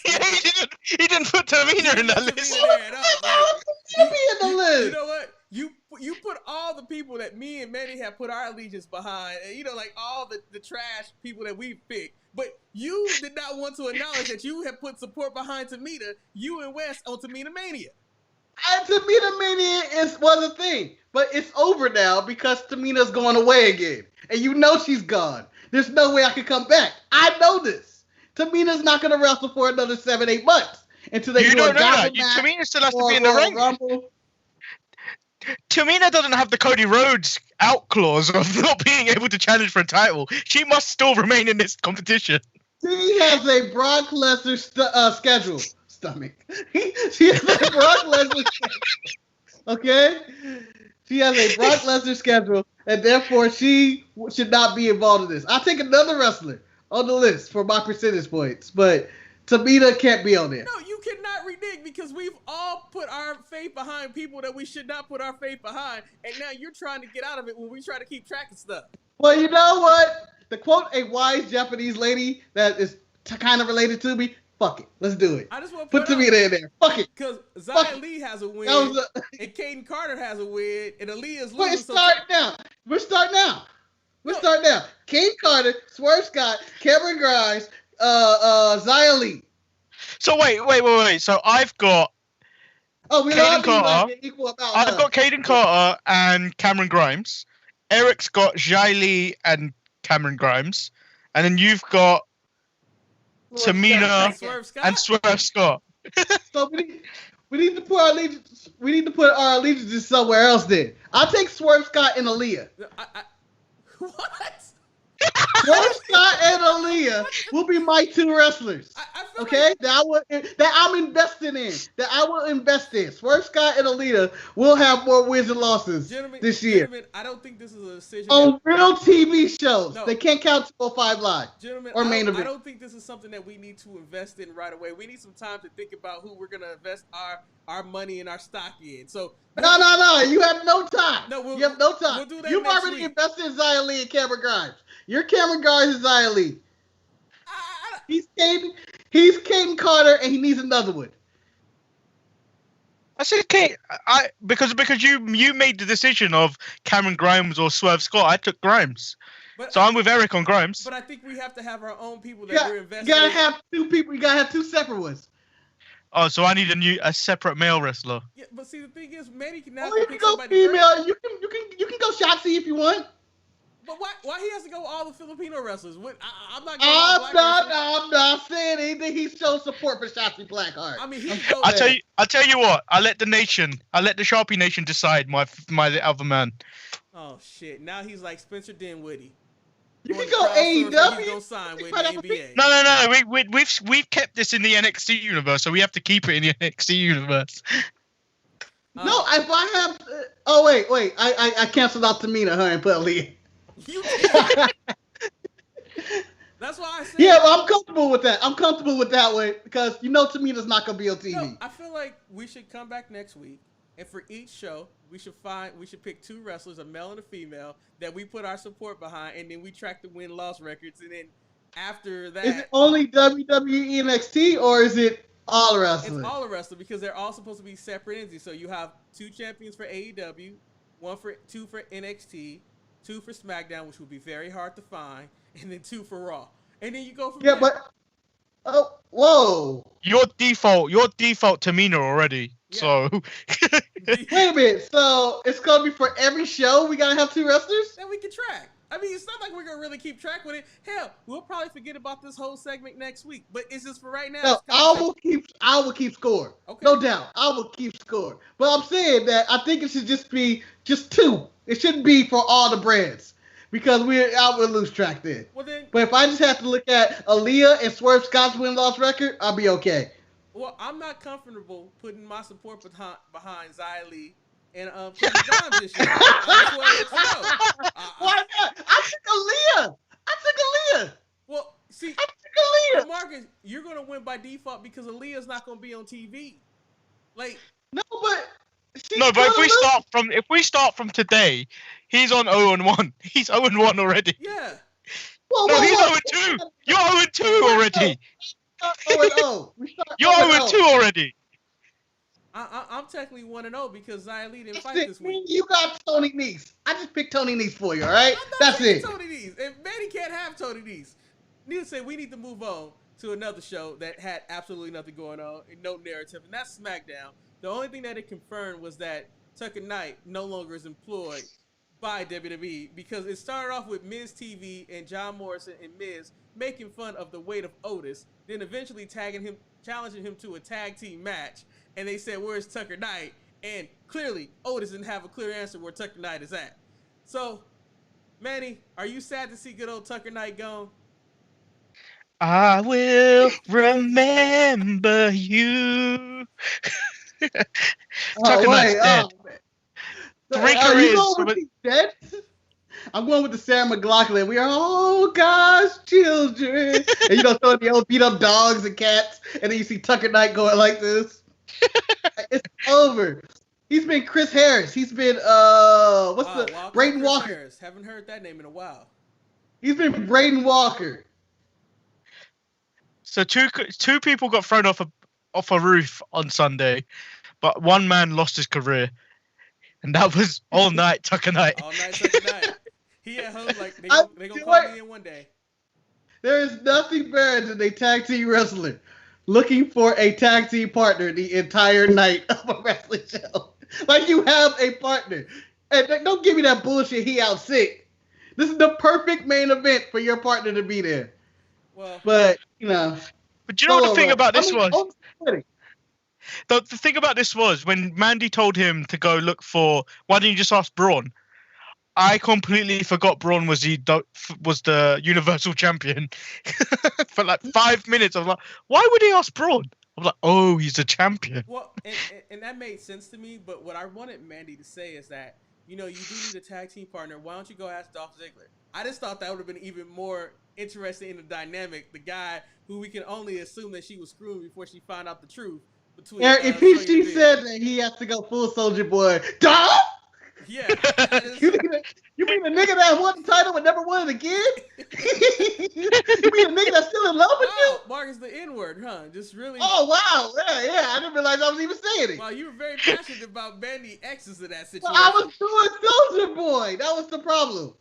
Well, I mean, but I want. Do you want Mandy to lure Otis to the dark side for that title? Because I think her wanting him to get that title would drive them both to the dark side and end their relationship. It's like, this is your moment. Take the title. Hit him with the chair. Marcus, I've come to find out that Mandy is the one that's manipulating Otis in this situation. That she's convincing him to chase bigger dreams because it was her idea to recruit Braun Strowman. And then when we get through the main event, they beat Miz and Morrison. And then guess who comes down to the ring in those little shorts and the high boots? Come on, these booty shorts. And guess what? Was distracting Braun Strowman.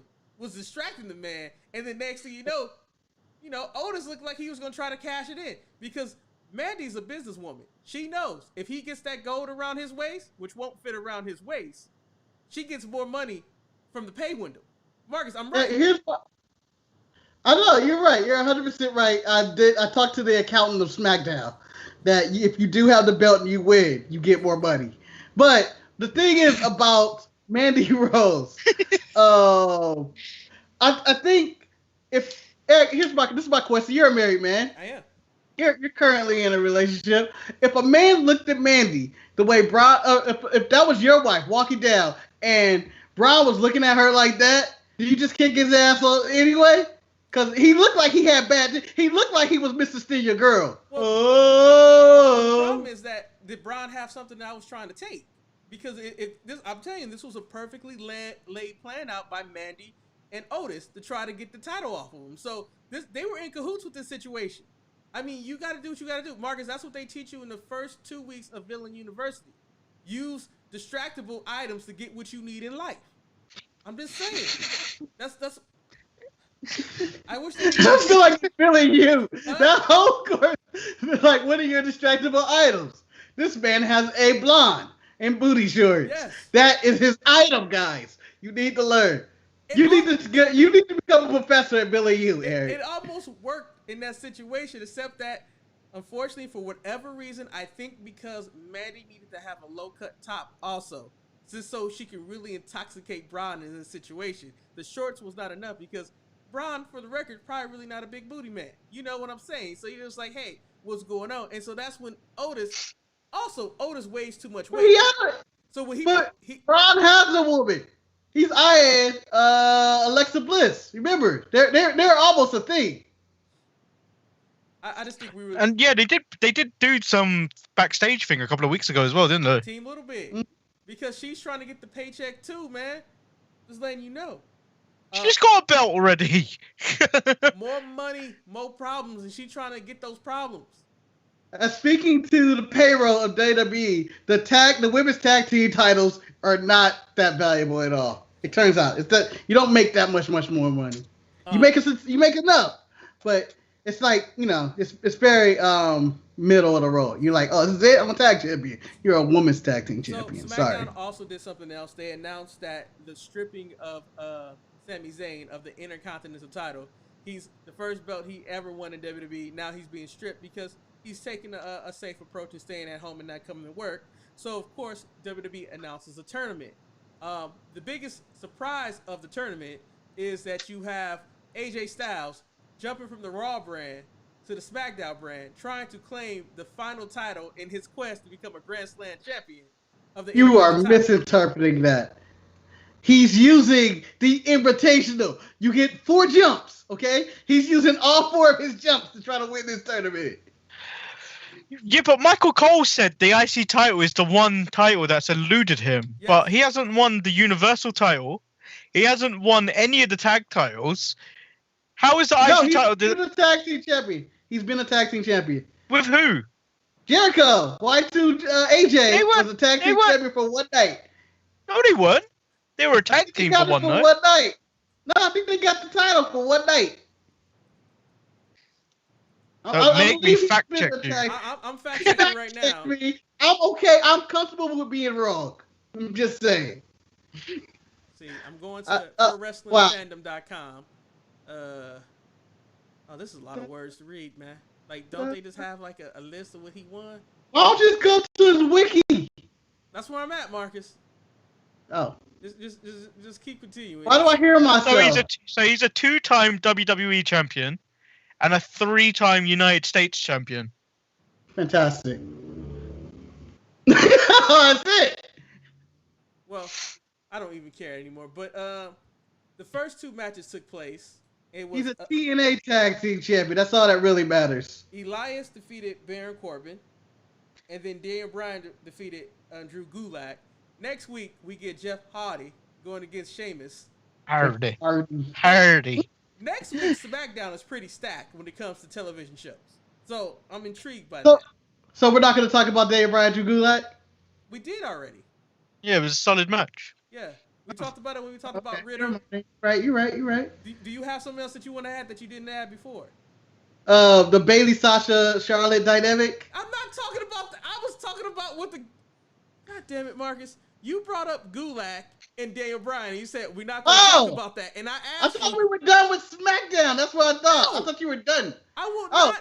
Marcus, I will not stop talking about SmackDown before we talked about the probably for me, the best segment of SmackDown was when Charlotte came out to the ring and she was in the ring with Bayley and Sasha Banks. First of all, Sasha Banks' outfit was ridiculous for no good reason. I don't know where you could wear that to. How do you go to the bathroom in that? Huh? What's she dressed up for? I don't know. There's no one in that building. You ain't got nowhere to go. You come out in sweatpants. She ain't dressed up for nobody. Bayley didn't dress up. She actually did. She posted on her Instagram. She got like a slight haircut because I guess the haircut people in the back, but you didn't get to see the back of her That's a haircut. That's a haircut, Eric. She ain't wearing nothing special. So she's got a Shazam arrow on the back of her head. Yeah, so Manny, were you invested with Charlotte putting the dissension between Bayley and Sasha? I mean, everyone seems to be trying to stir the pot. I love when people try and drive wedges. You had the Caleb Braxton last week trying to drive a wedge. You got Charlotte now. Charlotte definitely drove a wedge because you saw it on Sasha's face. But you forget one thing that Charlotte said is when she came out and said, "I'm on SmackDown," and it's because I'm 5'10", blonde, a superior athlete. I'm forgetting something. Did anyone go fake tits and white? No. Other than No. I honestly was like, I kind of went there. Let's not forget But about the grill too. She got the grill, like the fake teeth. I can't stand the fake teeth. I hate the fake teeth. Like, but she went with the fact that what everybody hates Charlotte for, and you know, it was nice being self-aware. Is you hate Charlotte for all these reasons, literally everything she said. They announced next week we're getting Charlotte versus Bayley, like NXT champion versus the women's SmackDown champion. Is it the Universal Women? What is it called? The SmackDown Women's Championship. yeah, it's just the women's champions. Okay.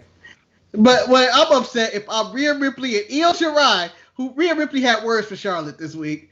But if I'm Io, I'm really upset that I do not get my rematch. Where the fuck is my rematch? She just went back to her basic brands. She's on SmackDown and I can't go there. Why does Io need a rematch? She got the win, man. She won. She got disqualified. Yeah. He wants the title. That was a title match. Yeah. She had her shot, Marcus. She got one opportunity from that ladder match. I'm sorry. She got to start back climbing up that bottom of the rung. I mean, because technically, but she won. But when you go through the hierarchy, Marcus, technically, with Rhea being back, she's entitled to her rematch before Io gets a rematch. No, they don't. They took that rule out years ago. But what I'm upset with is that the treatment of the Japanese wrestler and professional wrestlers. They fight for this number one contender spot, and people don't give them that number one. Sheila had to wait 11 weeks, 12 weeks to get a title shot. And I feel like she's going to get screwed by Nia Rose as well. And they need to treat the Japanese wrestlers with more respect. And I know Asuka's the champion right now, but she wouldn't have got a title shot from Becky anyway if she didn't win that Money in the Bank. This is outrageous, and I'm saying the wrestling world needs to start treating these Japanese women with more respect. Okay. But what about the Japanese men? Because next week, Nakamura is going to job out to, he's going to lose the Styles. We won't say job. It's not a job. He's going to lose. I know, he's going to lose. That's why and the finals have to be AJ and Daniel Bryan. I don't think AJ is going to progress. I think AJ still got beef with the Undertaker. He got PTSD. Well, with that being said, there's no reason to talk about Dana Brooke defeating Naomi or the Forgotten Sons explaining their philosophy and becoming true villains on SmackDown. I feel like you do need to talk about Naomi because that is a woman that's clearly given up. Because she could have kicked out. Her offense is primarily leg-based. You telling me there's no strength in those legs to kick out with that Dana Brooke's white ass all over her face? I want to point out that Charlotte put the groundwork of how you get victory.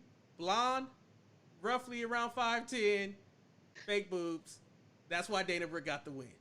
Last name Flair. Don't forget that part. Yeah, but it was somebody probably named Mr. Brooks back in the day that could get Dana this win. But like Albert Brooks? Yeah, why not? The actor? I'm just saying. But go ahead. Say what you're saying. I just saying it because Manny brought this up. So Marcus, go ahead.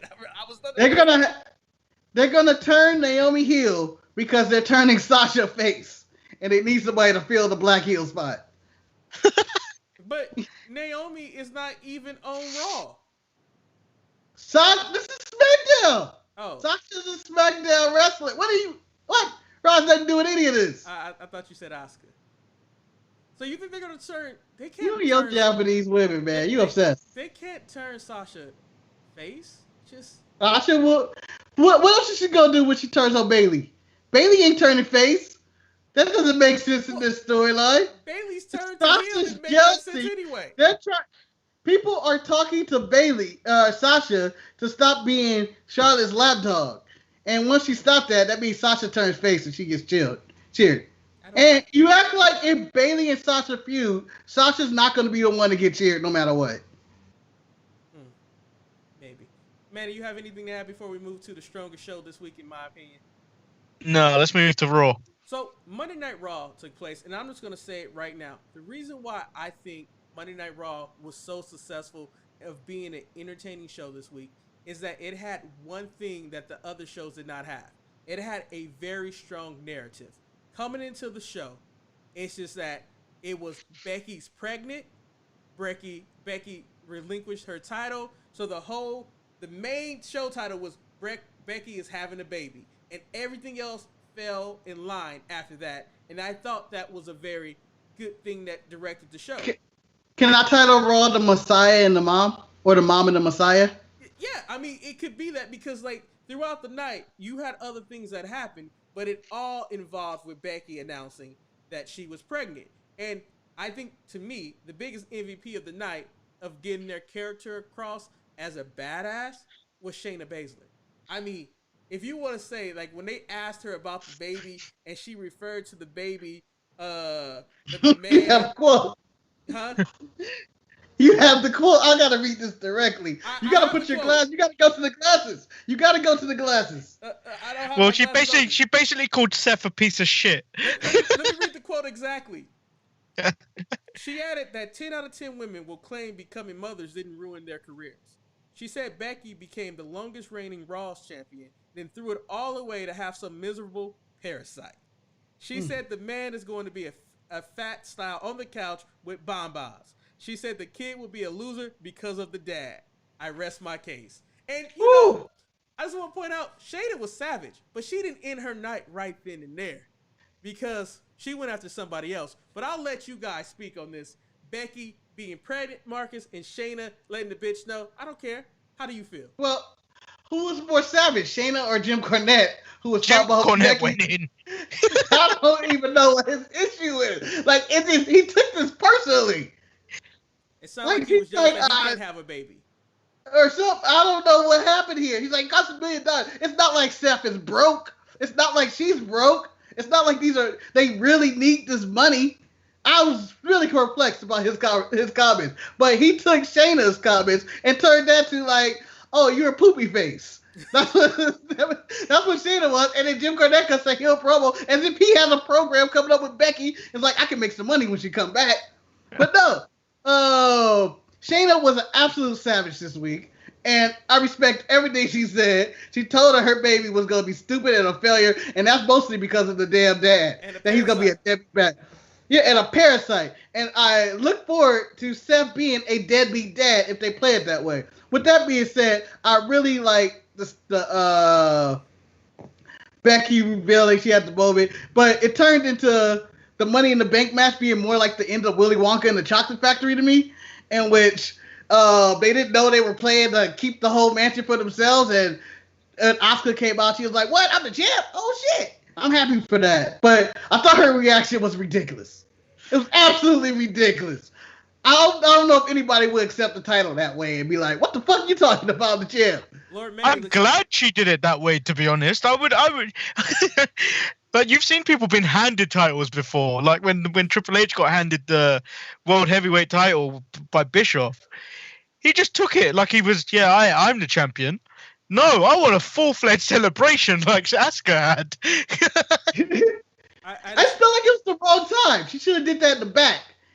And because it felt like this was Becky's moment of like being emotional and stuff, and her dancing around in an empty arena just to feel it. Like like when people were coming over to congratulate Becky, I wouldn't mind seeing Asuka pour champagne on herself with Kairi Sane in the corner, like we did it. So, Marcus, this is where I disagree with you, because I think that the whole idea of the celebration of Asuka is that they're trying to equate Asuka winning the WWE Championship is just as big as someone finding out that they're pregnant and becoming a parent for the first time. So I felt that like Asuka first is surprised that, hey, oh shit, I am the champion. And then she's like, you're pregnant? Oh, congratulations. Like, I've hated you, Becky. And then she goes on to celebrate. And the next thing you know, Becky has a moment. Because once you announce that's the part I'm okay with. I'm talking about the original celebration. When she runs around the arena and jumping on tables and shit. I'm not going to stop I somebody. feel like that was a bit over the top. Marcus, that was a bit over the top. Mark, if you open up a briefcase and find out that you had $10,000, your celebration gonna be over the top too. I think you're the only one that have issues. What's the catch? You don't have no issues with the celebration. I gotta figure out what's the catch. Manny, do you have issues with the celebration? No, I love the celebration. I feel like it was worth it. It's the only reason we got that celebration is because Becky told the whole story wrong. If Becky alluded to there's a reason this is happening, is because I can't wrestle anymore, it's because I'm going to become a mum, and then open the briefcase, you wouldn't have got that reaction. If you didn't want to see that reaction. Or you could have had Becky go to Asuka. This is the combination of the thing. Open it at the back, and let Becky walk off and have a movement. It wasn't even about the conversation, she took the briefcase from her. Becky walked out with the briefcase, and Asuka was like, "That is my briefcase," as if she kidnapped her baby after birth. Yeah, but do you think the original briefcase had an IOU? Well, at least it wasn't like Sheeta's missing kendo stick that she didn't even realize was leaving. I mean, like, it was something that the briefcase, and then they kind of explained why she had the briefcase because she put that lock on there, and that's why she couldn't open it up. And I thought it was a plausible story. But I enjoyed the lock and everything else. I thought the celebration was just too much in the empty arena. It just didn't work for me. Her celebration was just too much. But post the celebration, I was like, oh, the hug, and it's like, you're going to be a mother? And I was like, oh, that's dope. Clearly, I keep hearing myself, though. Clearly, you don't like Japanese women being happy about becoming champions. But whatever, Marcus, I'll let that go, and I'll let that slide. But Can we just drop back to Shayna going back to Natalya at the back? No, I'm going to get there. Don't worry. We're going to get there because I might as well get there right now because later on the night. Chewed out her ass. Later on the night, Shayna has a match with Natty, and Natty comes up to her like, "How dare you talk about that baby, blah, blah, blah." And she says, yeah. She said, "What do you know about motherhood? Because you'll never be a mom. The Hart Dynasty dies with you." And I'm like, damn, bitch. Why you so ruthless tonight? You killing folks left and right. Well, if you watch WWE Chronicle, she said she doesn't know what's going to happen if she does not win that title. Apparently, she became a ruthless savage that says the meanest shit. I believe she just became the top heel in the game with these comments and destroying the Hart legacy, too. She killed the Hart legacy. She killed Natty in the ring. Natty cried at the end of her match. It's true. Other than Tyson Kidd, what does Natty know about having a kid? She got cats, man. She got cats. I don't know. And I'm a person that you don't have to have kids to know about having kids. Yeah, I'm going to stay with that. But speaking of someone who may not be too excited about having a kid, like the Becky announcement affected others as people went to the back and congratulated them. Rey Mysterio was the first one to congratulate Becky Lynch on, being a mother will change you and make you do things that you never thought. So Eric,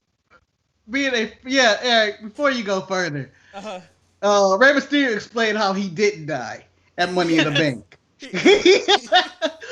At first, I called bullshit right away. You died, Ray. Just tell me you died. But when you look at the building helicopter shot, you do see that little 6 feet section where he got thrown on at. So, I mean, it makes sense. But my story... But he was like Aleister Black fella right next to me. At that moment, we decided to become a tag team tonight. No, the thing was, like, Ray said, after I was thrown off the building, I was like, I need to climb back up to go and get my title. But then Aleister fell next to me. And then I was like, and so that stopped you from going back up? Like, did you try to attend to Aleister wounds? Like, what happened? did you feel good because you weren't alone anymore? Like, I like to think it was a saving moment. Like in action movies, when people get thrown off something, then they put their hand out, they catch him, and he's hanging them all. He's like, hang on! He's like, come on, Alice, you can do this. And Alice is like, just drop me, man. Go get the belt. Go get the belt. And he's like, no, I'd never let you die. But, I don't think Rey Mysterio can hold up Aleister Black. I think they both want to continue. I'm beginning to think that Rey Mysterio may be the Isaiah Thomas of the WWE locker room because I don't understand why so many people tried to kill him in the last week. First, he was choked out by Shayna. Then Corbin threw him off of a building. And then we have my favorite fallout from Becky announcing that she is pregnant is that Seth Rollins lost his goddamn mind. And Marcus and I were having conversations. We was like, maybe Seth doesn't think he's the father. Maybe he doesn't know what's going on. But it became a tag match later in the night where Rey Mysterio teamed up with Aleister Black going against Rollins and Murphy. And it just led to Rey Mysterio losing an eye. I don't know why he lost his eye. Rey Mysterio's having the worst week of his life. But Marcus, he almost died. Now, he was choked out by Shayna Baszler in the Money in the Bank. he ran into Brother Love in the bathroom, and then like it's the worst week of Rey Mysterio's life. And then he congratulates Seth on becoming a father. He's like, it's gonna change you, man. You're gonna be a good man. You're gonna be a good man. Seth don't want to hear that shit right now. He out of his mind. He ain't the father. He know it. It's Buddy Murphy. He's like, we ain't fucked in like 2 months. How am I the father? But so when Rey Mysterio decides to do a cheap shot in Seth in this main event for no reason, Seth's like, I'm not gonna get involved. I don't think I want to wrestle tonight. Rey Mysterio goes for a jab in his stomach to see if he's alive, and then Seth pulls him off the ring, which forces the referee to do a DQ. I didn't know that was a rule. This guy made this shit up because he wanted to go home. There was no reason for that to be a DQ. Apparently, yeah, so apparently this is a Vince rule where if you're the illegal man, you are not allowed to attack the legal man unless you've been tagged in and within the 5 count or to break up a pin. Otherwise, it results in a disqualification. But I've never seen that ever adhered to. Hey, it's called Vince's like, rule. I mean, a lot of times when the referee is trying, when people are getting attacked in the corner by the outside man, the ref back is turned. But I've still never seen this damn rule. This is all bullshit. All bullshit. Rey Mysterio lost an eye because that referee got overzealous with his disqualification. And it's the same. These referees are out of control. That's why Bobby Lashley got DQ. This is bullshit. 100% bullshit. But Rey Mysterio lost an eye for this shit, man. Manny, I have a question. When he asked the doctor, just take the mask off, man. I don't give a fuck. Who I lost my eye. their eye better, Rey Mysterio or Jon Moxley? Who sold the eye better? Who lost the eye better? Who had the better way of losing the eye? Is it wrong to say the other guy from Pride and Santana? Powerful? Santana My puppy lost is it. blind. My puppy was blind. My puppy is blind. Clearly that did not happen, but I made it up to make it seem like it happened. But you know, shit happens. Eric, in villainy school, where does this taking an eye ranks? What year in school you go when you start gouging eyes and taking eyes out? That is year 3 in the program, Mark. Because right here, you have finally accomplished that part of the curriculum where you have captured your arch rival, and now you have him tied up. And before you take out the eye, you have to give the villain speech that you outline your entire plan of what you plan on doing. And right before you take the eye out, your arch nemesis escape. It's really ridiculous. But, villainy schools tries to right all the wrongs from the past of people escaping. But can I tell you my favorite moment of the Ray losing the eye? Is when Buddy walked over and was like, "Hey man, what's up?" What the fuck? I was like, "Fuck up." F you up too. No shit. My favorite moment had to be when we're back in the trainer's room and Aleister Black is by the side of the now eyeless Rey Mysterio. And then I saved his life on the roof. Yeah, Seth Rollins walks into the door and he's like, "What happened? What happened?" And hey, I don't know what happened. That's what I did out there. Seth Rollins and says, "You know what happened." And then, Seth walks past him, and next thing you know, I see Buddy Murphy catching hands for no reason. Buddy Murphy caught the Aleister Black ass whooping for no reason. It was just like, why is Buddy Murphy getting beat up in this situation? It was for the history. He's a disciple. You got beat up because you with him, okay? Buddy and Aleister have had beef for a long time. They have. And then on top of that, Aleister understands that Seth is a new father, so he doesn't want to take that away from Becky and the child. He doesn't want to do that. But Buddy ain't got nothing to lose. I'll fuck Buddy up. So, like I said, that the narrative of Becky's pregnancy was the main storyline, but then Raw incorporated so many other storylines that were quite interesting to discuss about. Like the next thing. Where do you feel they're going with Seth, though? Do you think is he upset about the baby? Is it his, or is he just going crazy because he's about to be a father? What do you think is going on? I don't really have an idea what's going on. That's why I'm just going to sit back and wait and try to, immerse myself in this storyline. I want him to be a deadbeat dad. I want him to never claim this baby throughout the rest of his career. and say that is not my child. And I want him to get that heat of I'm your poppy or whatever, and who's the daddy. But I want him to forever go like Steve Jobs went with his kid, and be like, I don't have no kid. Fuck it. But Is it wrong? Is it wrong that I want R-Truth to be the dad? Well, I mean, or Mark Henry's handson. But like the thing about it for me is that like I want to be Rey Mysterio, and then we all come back and go, damn, that was what he was doing. He was really pissed about that. I'm assuming they're going with the whole split personality situation because like on his Instagram account he posted a picture of Becky holding up the pregnancy test, talking about this is the most beautiful moment that we've ever had, and then WWE Instagram accounts are real. No, they're real on there. But then WWE reshared the picture, so I'm just like, what are we doing here? Like, I don't know. So that's why I'm just gonna wait and happen. People are real on their Instagram. But the one thing that I know is about to happen is that there's dissension in the Vega Boys clan. Zelina Vega is losing control of her posse. She did lose total control. Ganging up on the white man. It's clear that Theory is the odd man out of this group, and I can wonder why. I'm happy that this is happening because he did not fit. I would have rather seen Humberto Carrillo come there, even with all the issues that he's had with Vega and the boys, instead of having Theory there. Marcus, so does Theory, once he gets the boot, does he go back to NXT or does his career still flourish on Raw?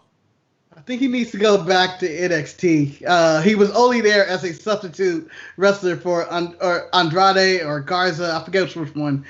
I think it was Andrade, right? Yeah, because Andrade got suspended. Yeah, he was still there for Andrade. He didn't fit. So Zelina Vega needs to understand she needs to manage her team and do a trade and get Phantasma or Raul Mendoza into her crew. Or something that will fit. Because Austin Theory did not fit. But I enjoyed the match of Garza just talking shit about Theory. Talking about, I can do this all day. I can do this all night. I can do this all week. Shit, I do it all year. And then looking at him, and then you see Andrade laughing like, damn, he clowning this fool. And then they threw him into Drew McIntyre, and they start laughing again. Yeah. So clearly, they did not like Austin Theory. And they all got the Claymore, and then, Andrade led to a match with Drew McIntyre, which was a solid match. Manny, are you happy to see Theory being kicked out of the group? I'm not happy. Like I still was quite liking that triangle of what did we call it? I don't remember what we called it, but I think they peaked too soon when they put their fist up in the air. They peaked too soon. I honestly wanted to call him AAA or something like that. Like the actual AAA. company AAA. AAA Mexico, guys. No, you can't do that. Now they're getting rid of the vanilla. It's not cool. It's a tragedy in itself. So that happened, but I think something that was close to Marcus and I heart was that Raw had a lot of blackness things that were happening on Monday Night Raw. And before I talk about the good blackness, let's talk about the white man can't jump hustle segment of the pickup game between the Street Profits and the Viking Raiders. Can I chime in? This is the most enraging segment of the week for me. I'll let you go, Mark. So I was gonna throw it to Manny first, but go ahead, go to Manny. I'll contain my rage. You have rage in your heart. We're not here to tell. No. I control it. I've been controlling it for what? I don't know, 5 days, 6 days, whatever it's been. I'll let Manny go. Manny, I don't know how invested in basketball that you are, but this pickup game between the Street Profits and the Viking Raiders, did it generate any type of excitement for you? Well, it was different. And then I did get Saxton singing Bow Wow Basketball, which I didn't really enjoy. That's something I didn't need to hear in 2020.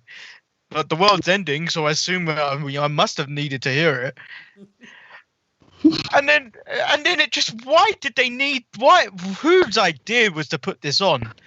Like, I know there was no live sports for a very long time, but this did not need to happen.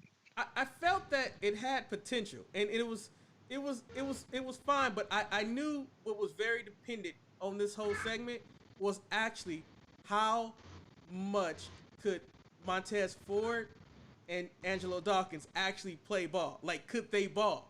And the sad part about it, they couldn't. Like, when you saw the segments of them trying to outball the Viking Raiders, like watching Montez Ford dribble was painful. Watching D'Angelo do layups was like, man, these guys don't have any type of form.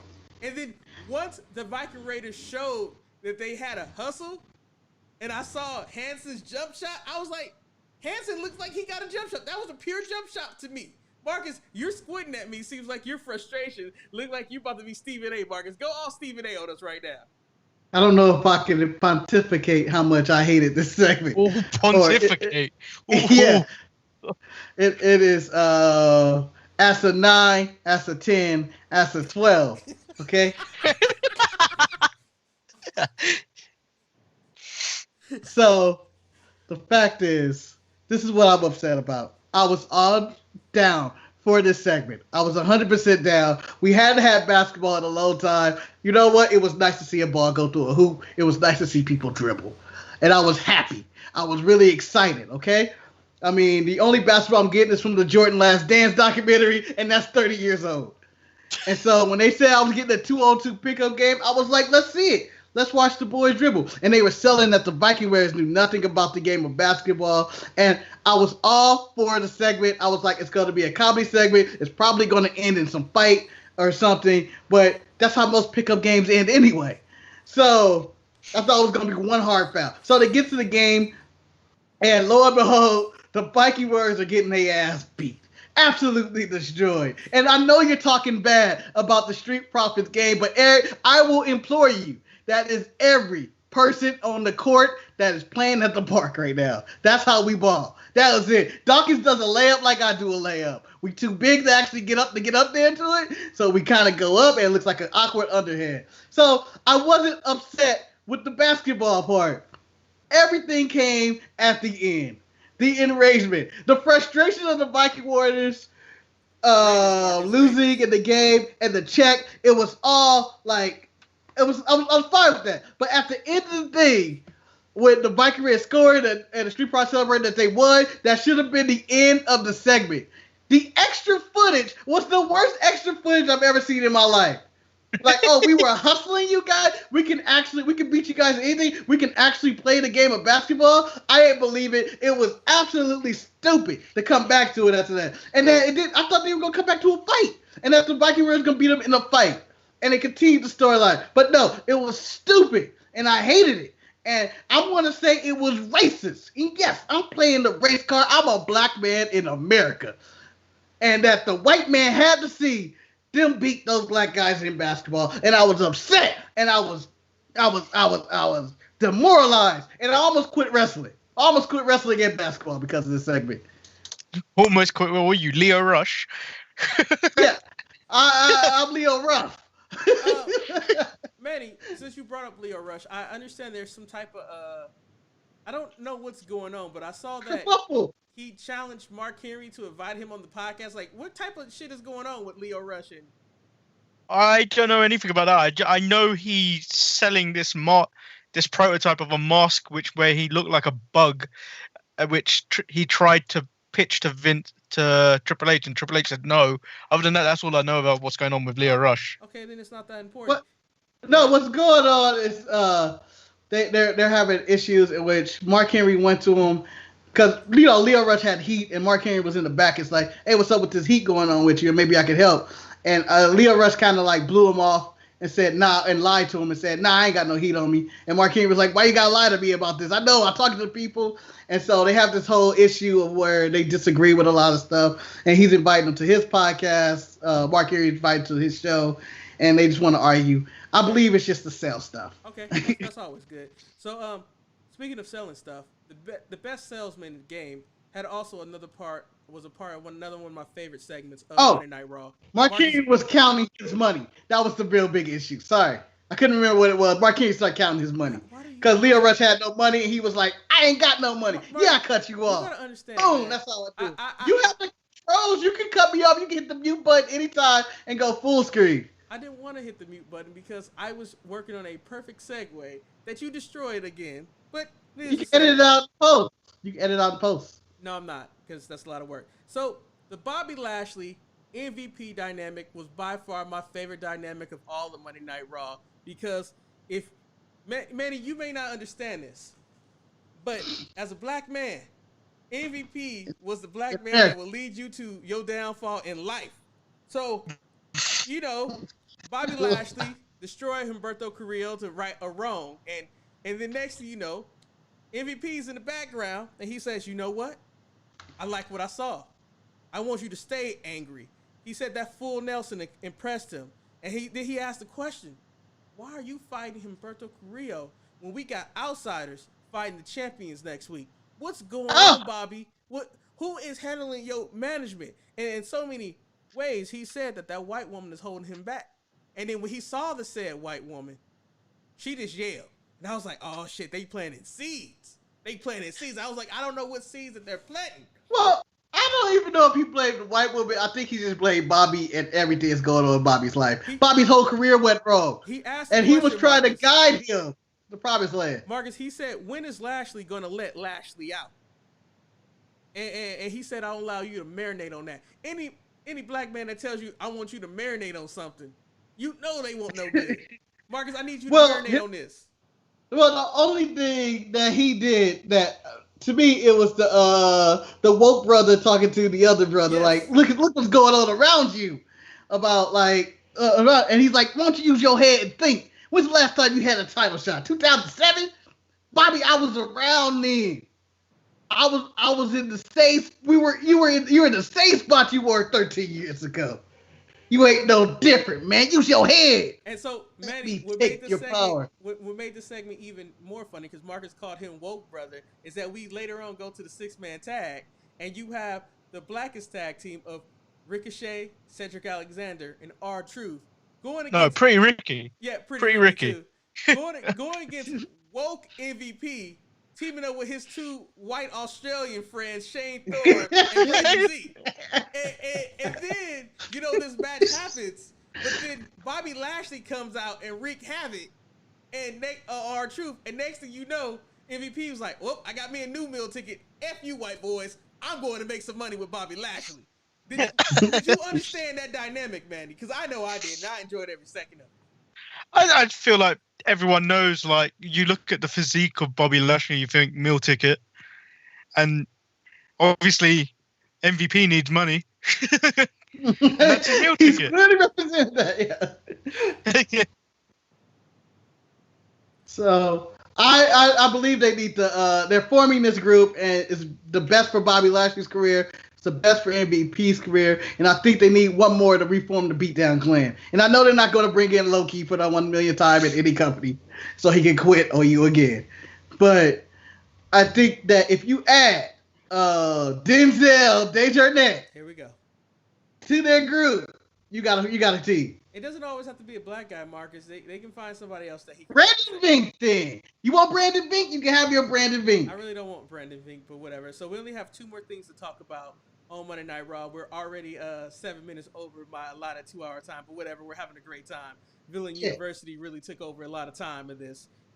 Hopefully they'll send me a check to help pay for this. One thing about villains is they never have good time management. So they always leave enough time for the hero to save the day. So this next segment is just so Marcus can be very happy, because 2 individuals made a return that Marcus has been missing for a long, long time. Marcus, we got the iconic on video. That was amazing because you guys are almost in sync. The Iconics returned.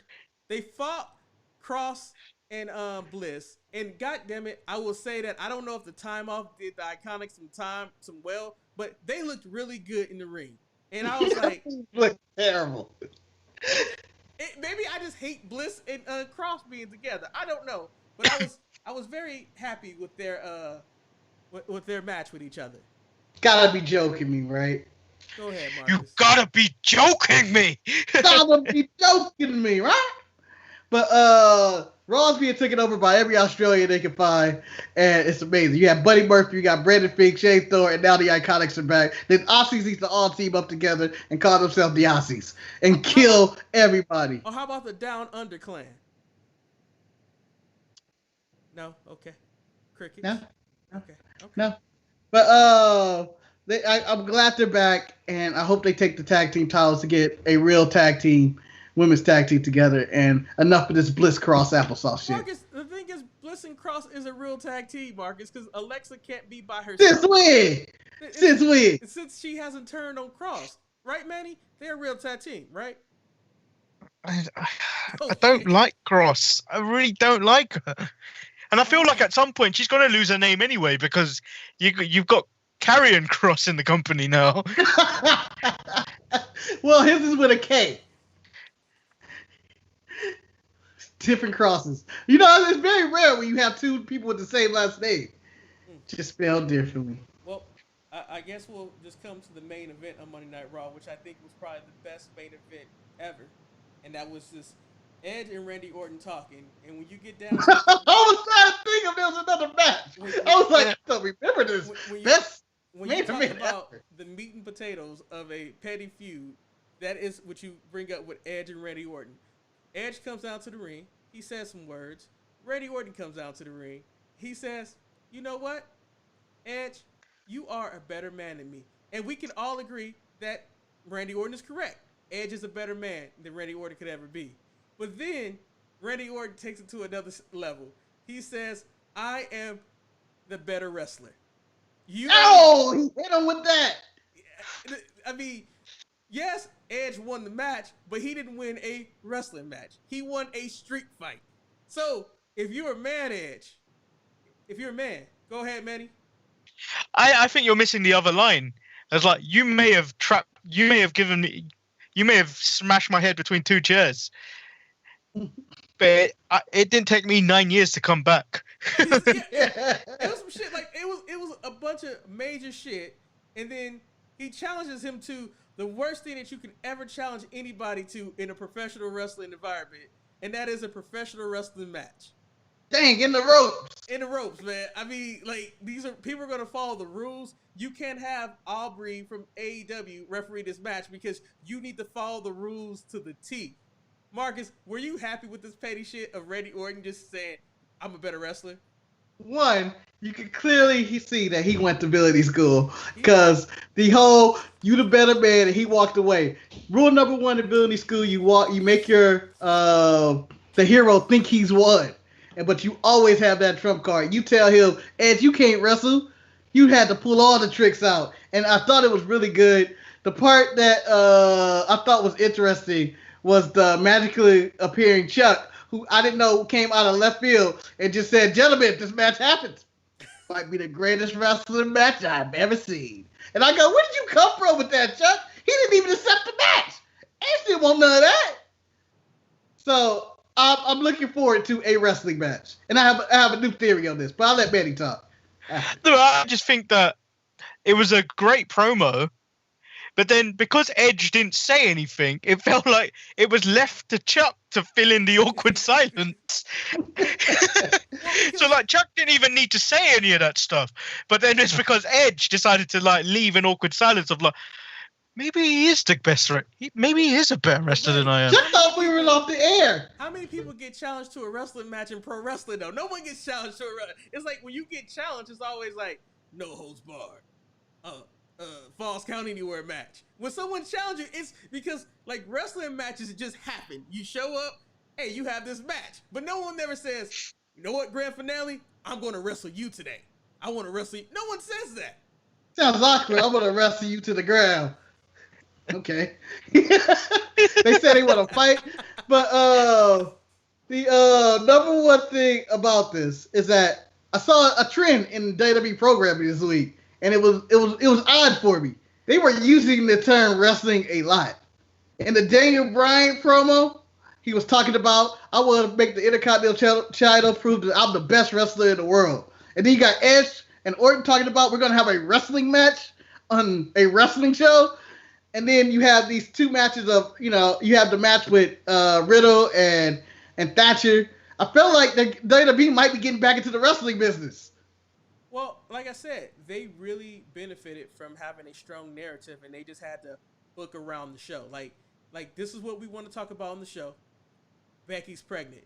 What can we fill in around Becky being pregnant? Well, we can throw Seth might have mixed emotions about this. Then we could throw in Bobby Lashley with he's finally not realizing that he's not getting the respect that he deserves. We have the return of the Iconics, who wants to bring the gold back to Raw. Then you have Edge and Randy Orton. I didn't know where you were gonna say there. In a wrestling match. It's like you had so many things that it was enough for everybody to find something to latch on and enjoy. Compared to when you go to AEW, what was the real narrative of that show? When you go to NXT, what was the narrative of that show? And SmackDown had a narrative, but I don't think I really cared about Otis searching for a tag team partner when he has a tag team partner. I mean, the biggest disrespectful thing that took place on SmackDown for me is when the Titantron played for Heavy Machinery and they removed all remnants of it. Just said Otis. It had the stuff in the background. I was like, Tucker Knight is gone. I was just so bad. Even Roman Reigns got the highlight of the night. Okay, even Roman Reigns was he's been cut out of all the programming, but in the highlight of the night, he's the first person you see. But they deleted Tucker Knight. And I wouldn't be surprised if he never show up again. And the car drives by as it talks about Tucker Knight. As Charlie Caruso would jump in and say, if Tucker Knight is gone, I think this could be the greatest thing in Otis' career. I just want Charlie Caruso to jump in on every segment like that. Just in every segment, it was like, I think that'd be the greatest thing I've ever seen. With that being said, it is now time to come to the point of the show where we let the listeners chime in, and we have a few emails. Unfortunately, as soon as we concluded recording last week, the Disman had this distinctive effort to hit send on his email. So I will be reading the email from last week. I don't know if it's old. I don't know what it is, but we'll figure out what it is right now. It said, okay. It's the guy. I'm going to run to the restroom, but continue talking. I can still hear you on my headset, but I'm going to disappear. Oh, okay. That didn't work. Don't be talking while you're when you're in the restroom. No, my microphone's in my room. It's separate from the headset. We're just gonna hear him piss, man. It's the guy who puts syrup on his pancakes and eggs. The guy who likes to look at the ladies with nice legs. He looks with his eyes and not with his hands. It's the best-selling author, the Diz Man. What's really good, Sharpies? What's really good? In this installment of emails from the Diz Man, I wanted to take a break from one of my usual long-winded questions to do some plugs recommendation. Basically, just tell you about some things I feel you guys would like to indulge in. But first, I wanted to update everyone that I am halfway through the proofreading of my second book, AWO Big Time Players, Episode 2, Continuing to Grow. I really believe that this book is going to be better than the first one. Now, my first recommendation is my book, AWO Big Time Players, Episode 1, The Beginning of Change. It's available as an ebook and a paperback exclusively at Amazon.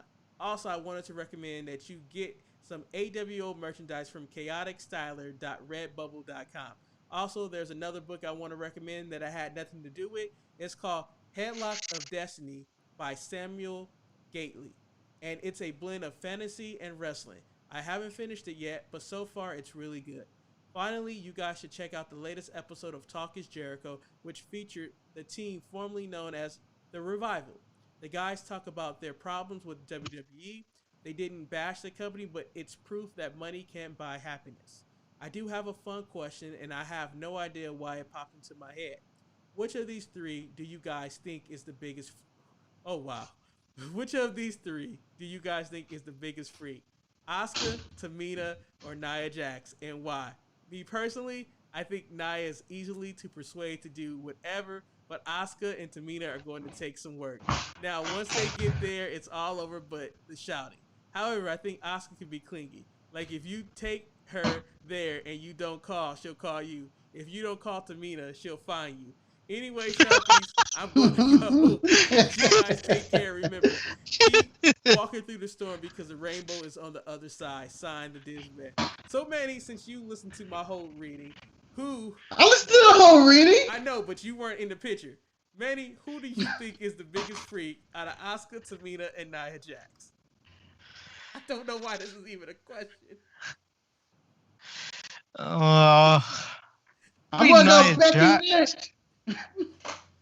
I'd probably say Nia Jax, and it disgusts me for saying it. Ugh. What? The Oh, hat's got coming his down? WrestleMania hat on. Yeah, why not? Marcus, who do you have in this? I'm going to say Asuka's the bigger freak. I've seen her channel on YouTube, and it's a lot of creative shit going on there. I feel like she'd be creative not only on her YouTube channel, but in the bedroom as well. Because Nia Jax just seemed like the creepy one. That's like, woman, we're done. It was one night. It was one night. But my real answer is Becky Lynch because she put the Raw back in Monday Night Raw.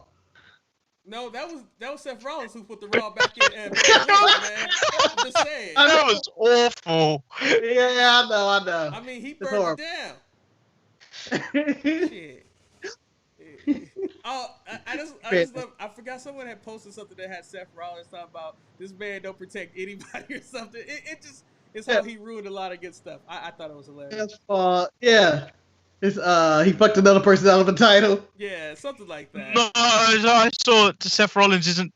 Becky Lynch isn't the first Irish person. Seth has taken a title away from. All right, our next email comes from Chris. He says, the best part of these no fan shows is a closer interaction with the talent. No more of, my fans reaction and more shots of that ass on Bailey. I'm all in. Congratulations on getting your AirPods back, Manny. I went through that struggle too, but didn't get mine back. So I purchased a new pair and now I have them clipped to my keys, never losing again. Eric, how in the blue hell are you? I'm doing well. Marcus, maybe the funniest podcaster going today. What's good? There it is right there. Everything good, man. You know, I'm blessed. I'm happy to be alive. I love the funniest podcast with the downest comment ever. I'm just happy to be alive. Now, while I don't necessarily agree with Eric's treatment of just replacing a black wrestler with another black and pretending it's the same damn person, I can't totally spank him for it either. Because I said something similar when Paige was going through her issue. I said, just replace her with Priscilla Kelly and don't make any acknowledgement of it being a different person. Hey, WWE, please get rid of Nia. This woman is going to seriously hurt someone someday and won't feel any remorse on doing it. If you want a big woman, go get Vanessa Craven. If you one who could work, sign Madison Eagles. I mean, don't they also have like Jordan Grace in TNA? I mean, she's pretty buff and stuff. So you got what's her name? They've got the big girl Piper Nevin in NXT UK. Oh, okay. Remember, she's the girl who they were doing the video packages. You didn't realize she was in the match when they were talking about Tony and Kaylee Ray. You're right. You were like, she's in the match? I thought that was somebody's mom. But I think the thing about the whole thing with Nia Jax is just that being a Rock cousin gets you a lot of more leeway in the company and everything else. But whatever.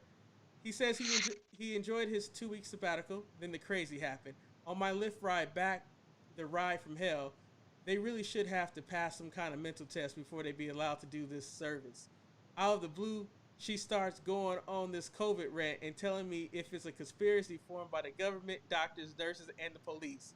She mentioned how she saw hospitals rolling in mannequins as patients to scare people and treat them as COVID patients. This set off a code blue where none of the doctors or nurses will respond to it and just let the mannequins lay on the table to die.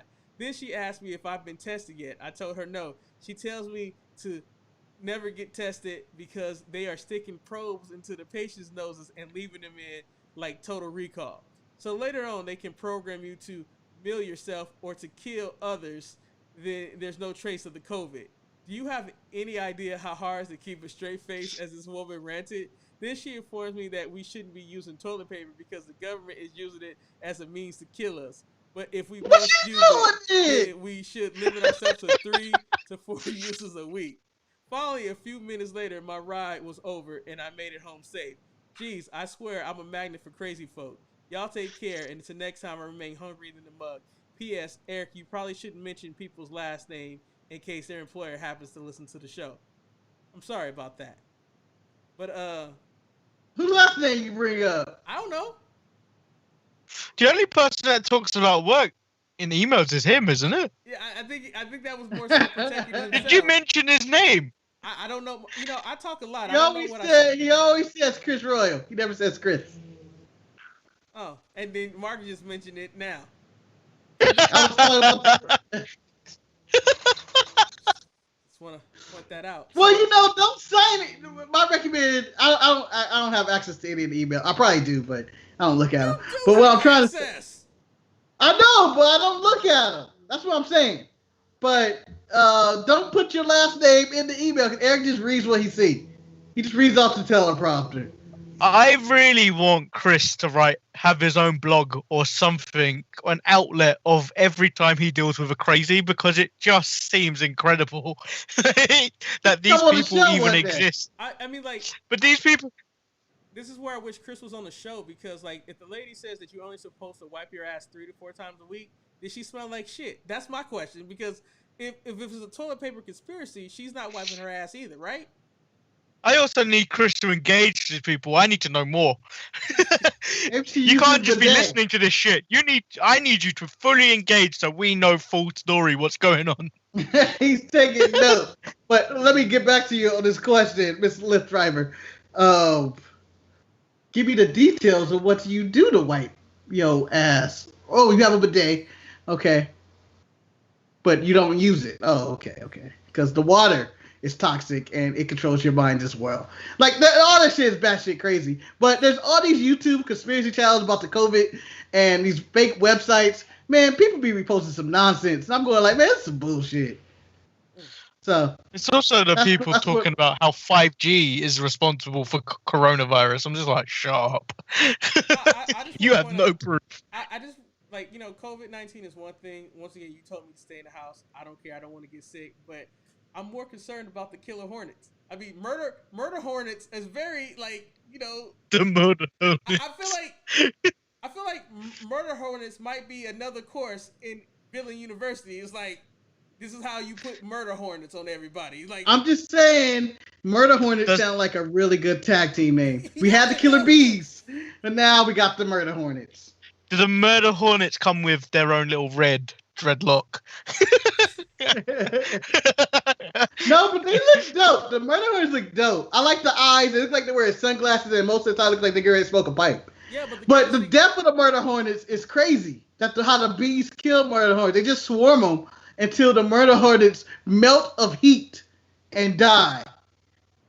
But my question is, how long did it take the bees to figure this out? Like, how many queens got killed before the other bees figured out, like, this is how you take down the murder hornet? Because it always starts at one. Let me just tell you, this is the one time I wish the National Geographic had, like, a camera inside of these hives, because I want to see the murder hornet at work. Like, the way that they describe, like, he is fucking Steve Austin on steroids. They storm into the hive, they knock everything down, and they get the key, the queen, and they decapitate the key. This shit is a movie.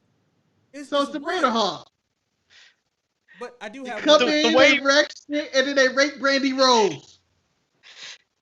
Wow. The way Marcus described how the bees decide to swarm him, it's basically the Dave Chappelle joke of the guy jerking off on the bus. and you R. Kelly. You ain't live life until you seen that in person, because I know it was something to see. So our last email comes from Classic D. He said, I had to explain to my kids how the man got pregnant. Go figure. Poor Sammy. I mean, every time he gets a push, he gets knocked right back down. I'm not going to judge him his despising making, but refusing the Saudi show. Decision making, not despising making. Marcus, I'm reading what's on the screen, okay? I don't care. You know how to correct stuff. Don't read like Donald Trump and, can't. I'm not going to judge his decision making, but refusing the Saudi shows, multiple injuries, not sacrificing the work during the pandemic. I mean, how much are you willing to bet he may be on the next list of cuts? He's proven unreliable. I'm just saying, imagine being that supervisor who sticks his knee, neck. No, he typed me. He sticks his knee. I don't even have these letters, only but to get disappointed. I think this pandemic gives them the opportunity to do some crazy stuff. Why not give Tamina the world title? Why not do more crossover matches with NXT? Why not exercise unused talent on the roster? Where is the 24/7 title? In my opinion, testing the unthinkable gets people talking. What video games are getting you all through the quarantine? I have a non-wrestling question. My wife and I were watching the new Penny Dreadful and some other shows I forgot the name of. I'm curious, in Los Angeles, are those water canals that we see in movies easy for people to access and drag race on, I mean, I would figure everyone would access those for shortcuts. I told my wife they have to be illegal for people to drive, but over the years, a countless number of movies make it seem like something everyone does. Are there laws about driving in canals? Have either of you done it? Stay safe, and thanks for continuing to entertain us. Marcus, you were shaking your head up and down. Do you have experience of driving in the canals? No, but I've seen it done a million times in movies. I've never seen nobody actually drive it. I've never seen nobody drive in the canals and do racing and stuff. That stuff, I feel like it probably happens, but I'm not in the race car game to see it. But they're very easy to access. You can just go there anytime. A lot of people use them as like bike trails and stuff like that I as have well. seen people drive in the canals, Marcus. I have. You've seen it? Yes, I've I've seen it. never seen it. I always wanted to see it. I always wanted to do it. It's crazy as I don't know what, but yeah, they get down That's there. like car parkour. Yeah, I mean, they get down there. Manny, are there any canals that people can race in the UK? Unless they're the rally racing type of canals, I don't think so, because a lot of the canals I have, like the one near me, is like an actual stream, which you can't. If you go in it, you'd probably, if you even step in it, you'd probably need shots. Also, but if you drove in there. Manny, are there any video games that are keeping you entertained, or are you not playing video games right now? I'm playing on and off some video games, but it's more like I'm playing occasionally a bit of FIFA, a bit of Madden. Before anyone says that, I'm not willing to play anyone on Madden. I like to stay in my little non-simulated. That's just the pros up there, man. It's scary. Manny, I feel you on that, because when I play my NBA 2K20, like when I'm still losing to the computer on superstar mode, I know I'm not ready for no real person. So yeah, it's like no, the average 2K players are trash. Yeah. Like everybody out here to talk good, like, oh, I'm this on 2K, I'm this on 2K. Always beat their brains in. Yeah, but you don't want to lose though. You just don't want to lose. Well, I don't mind losing. It's so like I've lost and then not in the most convincing ways. Like I've been destroyed. No, go ahead. No, I was gonna say, like, when you playing online, it's either you dominate or you get dominated, and no one likes to be dominated because it's like the longest thing that you're waiting. It's like this motherfucker's still scoring touchdowns on me, and I haven't played Madden since 2018. Well, the thing is about playing games online as a black man in America. When you play online, you're representing your entire race because you know you're going to get called the N-word, and now you have to beat the races. If you don't beat the races, you let your entire people down. Okay, that's a very interesting perspective, Mark. You haven't played in a long time. I think the last they still call people the N-word online. It ain't stopped. I think the last time I played FIFA was when Manny beat me online, which he probably enjoyed a whole lot when he beat me in FIFA because I was garbage. No, I think I was playing. Wasn't I playing Ryan? I don't think I was playing you. I played you in Madden once. I know. I thought you played me in FIFA, man. I don't know. I haven't played online in such a long time. I was playing Animal Crossing, but I kicked the heroin yesterday that I just realized that I need to play me another game. So I'm either going to play Zelda, go back to that, or one of my other games. Because I spent almost 4 months playing The Witcher. So, Witcher 3. So I think I'm going to Zelda. Back to an old game. Huh? What happened? Oh, go ahead. An old game. Well, so answer that. Marcus, I got it. Mark, we finished all the wrestling, so now this is like anything but wrestling. Yeah, Witcher 3 is an old game, and I bought it for my Xbox, but I never turned it on. So they released it for the Switch, and I realized how great of a game it was playing it on the Switch because it really captivated my interest and stuff like that. All right, Eric, just shut up. Manny, this is how Eric does video games. Oh, here we go. He goes, oh, they're coming out with a game. I need to get that right away. He'd go out at midnight or he'd get it the next day somewhere and he'd get it. And it'd be wrapped in plastic in the bag and then he'd just put it on his table. 8 months later, he goes, oh, this is a game. Oh, yeah, I remember I bought this. Let me put it in now. And then won't play it for another 8 months. Oh, we about to get ass crack? Oh, we get ass crack. Here we go. So that's how Eric does games. He's just simply lets him sit there for like 8 months, and then all of a sudden he jumps right back into the game, just right back in, and it's absolutely scary. Oh, you didn't hear any of that? I forgot you took over. I was here to prove your point, Marcus, because this is Fallout New Vegas for the Xbox 360 right here, right? So I bought this. As you see, still wrapped in its entirety. So Marcus, the way he lives his life. I buy but you didn't get the whole. You didn't get the part when I start yelling, "Oh, we about to get ass cracked. We about to get ass cracked" when you bent over. Did you get ass cracked? I didn't get any ass cracked though. So why'd you sound so disappointed about that? I feel like Manny, he hasn't seen me since this pandemic. He missed his ass crack. He know he did. Yeah, I've seen way too much ass crack in my lifetime. However, man, ass crack. Although 2020 has been a shitty year for everything else, it has been a pretty productive year for me not wasting money on video games that I don't play. So I think, if anything, I've only bought one game this year so far, and that's Streets of Rage 4. And I bought it for my Switch, but I really wish I would have bought it for another, because it's a game that you really need to play with other people. Like, it's so... But as we go further, though, Chris had another question about Sami Zayn getting released. Do you see him leaving the company? We never answered that. No, it's too much money. Okay. No, me either. I think Vince likes him, and I think this is all just a part of the storyline, and he's okay with him being Kobe. Manny, how you feel? And then we get back to anything but wrestling.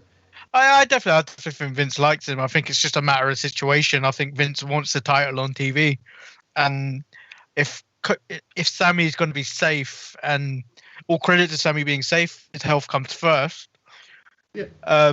He's got to have the title on TV. Yeah, and I don't even think Vince wants the title on TV. I just thought it was something to put on TV. The Intercontinental title down around, give him a tournament. We can fill some hours of SmackDown. It does give some compelling television. So I mean, you can't go wrong there. Manny, you have an Xbox, huh? Yeah, Xbox One. And Marcus, you have an Xbox One, huh? Yes, but it really needs to be updated. So the only way we could ever play Streets of Rage 4 together, we would all have to buy it for the Xbox One and play. But I think we would have fun. It's an old-fashioned beat 'em up, man. It's so. How much does it cost? I think it's like $20.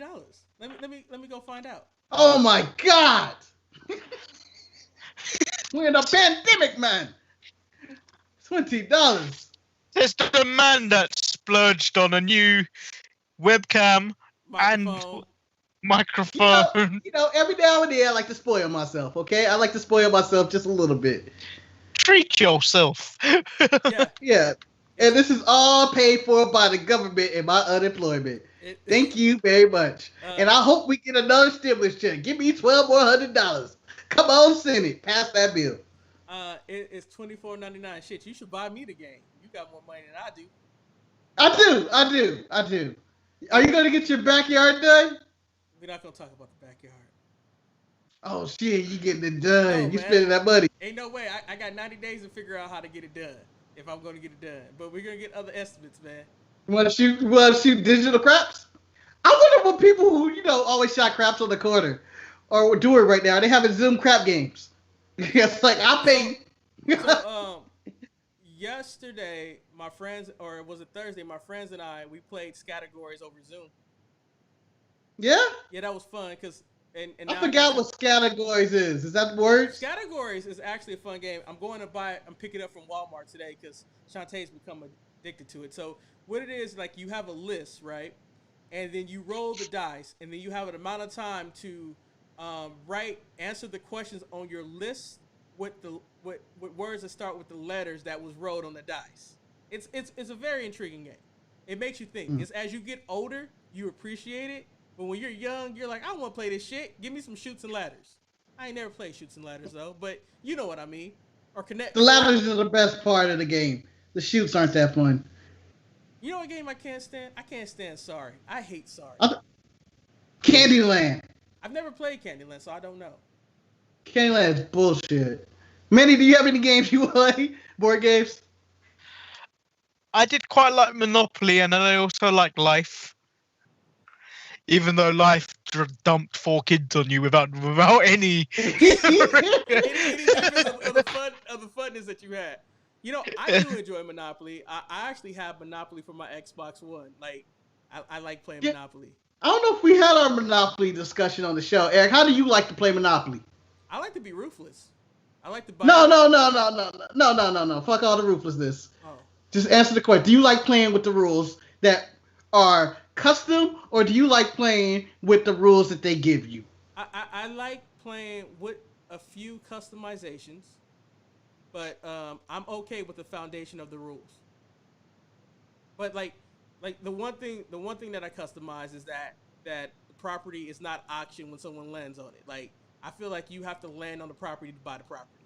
No auctions involved. I'm also okay with money under free parking. No, you always argue that you don't want the money under free parking. And then you always argue about going around the board the first time. I think that is a foundational rule that you should go around the board once before you can buy a property. I just think that's... Yeah. Manny, how do you play? So I like to play with the rules, but then I do like throwing a customization in there that, say if Marcus has 2 properties and he wants to buy the property I have so we can build houses, I like to throw the deal of, if I give you this and I land on it, I ain't paying shit. See, nope, I don't like that customization. We can play with each other, Manny. Because I enjoy making deals. It's a negotiation. Well, the only problem when we're playing Monopoly and we have a lot of people is that people always want to be side deal hustling. Like, I could be willing to dealing with somebody, and I'll make it a great deal. And then someone's like, how the hell you gonna do that deal? That deal's gonna mess up the game. Usually it's Marcus if he's not the one being dealt with. And then like, next thing you know, my deal is off the table. And you gotta understand, when sometimes you're dealing with a 10-year-old, it's kind of, you got a fragile ego, and you're trying to be a fair trade, not being a villain. And that's another reason why I got kicked out of the Who's a 10-year-old? Huh? Mark, I'm going back into time when we were playing Monopoly with younger people. Because, last time we played Monopoly, we heard the words, fuck it, and just went on. Yeah, if you guys didn't know, I said this on the show earlier about reference about when I said fuck it, the cool Japanese woman. Someone, it was just fuck it in the middle of Monopoly, like fuck it.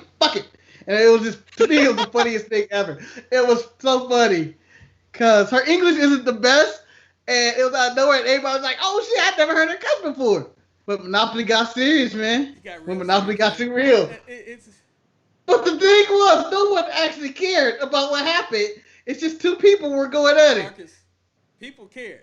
We were part of the team that didn't care, but the 2 people who were involved over the fucking moment, they cared about what I was the one that rolled the dice before the purchase was made, right? Yeah, and so I ended up going like, I honestly don't care. Yeah, but remember, I think Ryan was on the side of, this can't happen. And then, of course, the other 2 participants, I'm sorry. That was a very contentious, and the banker was not helping because he was instigating when he didn't need to be there.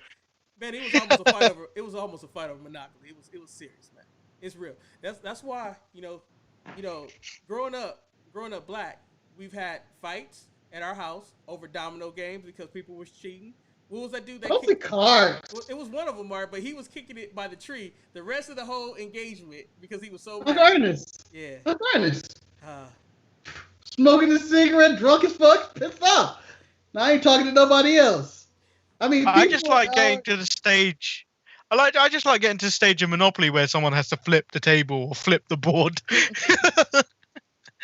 When everybody's like, fuck. Or you have that petty person that know they don't have enough money to pay what they owe you, but they're gonna sit there and try to do all the math and let me. That's you. Oh yeah, that's me. You. If you and you like 1, hold on, I think I got it. 2, and count the 1. All right, I got the 10 there, and then you pull out the 5s. 15. Oh, there's another 1. 16. Those are 10. 26. So, man, and I'm going like, are you serious? The last game, Marcus got so pissed off at me because I think he had bankrupted me, but trying to get more money to pay off my debt, I went to Shantae. I was like, Shantae, are you willing to buy my railroad for $250? So I was selling property at the point so he couldn't get property when he broke me. When you play with Eric and his wife, you always feel like they're working together. No, we're not. And they don't ever say it, but you can see that they have the connection, that they know what each other is thinking. All right, I'm going to buy this railroad, because she always needs to buy the railroads. and that's her weakness. She'll deal everything away just to get the railroads. And I'm like, it's the most useless person ever. But I feel like there's always a secret handshake that's not being discussed. So the object is to always get Eric out the game first, which is always easy. That ain't even true, man. You sitting here lying and shit. Speaking of games, we should get a game of Taboo. Oh. Over Skype, it'd be me and Ryan, or it wouldn't be us. We have to like separate it because we'd be able to see the cards obviously over here and cheat. But we could probably do a Zoom Taboo game. We probably could. Or I will kick I'll kick everybody ass a Taboo. Here we go. Well, we probably already kicked everybody ass with this 2-hour and 45-minute episode of the Sharpshooters Wrestling Podcast. So we've concluded the week. I thought we had a very productive show. I had a good time. I will see if the live stream actually worked. I got one more question real quick. Go ahead. Because we failed to produce the recap Money in the Bank show. What did you guys think of Money in the Bank?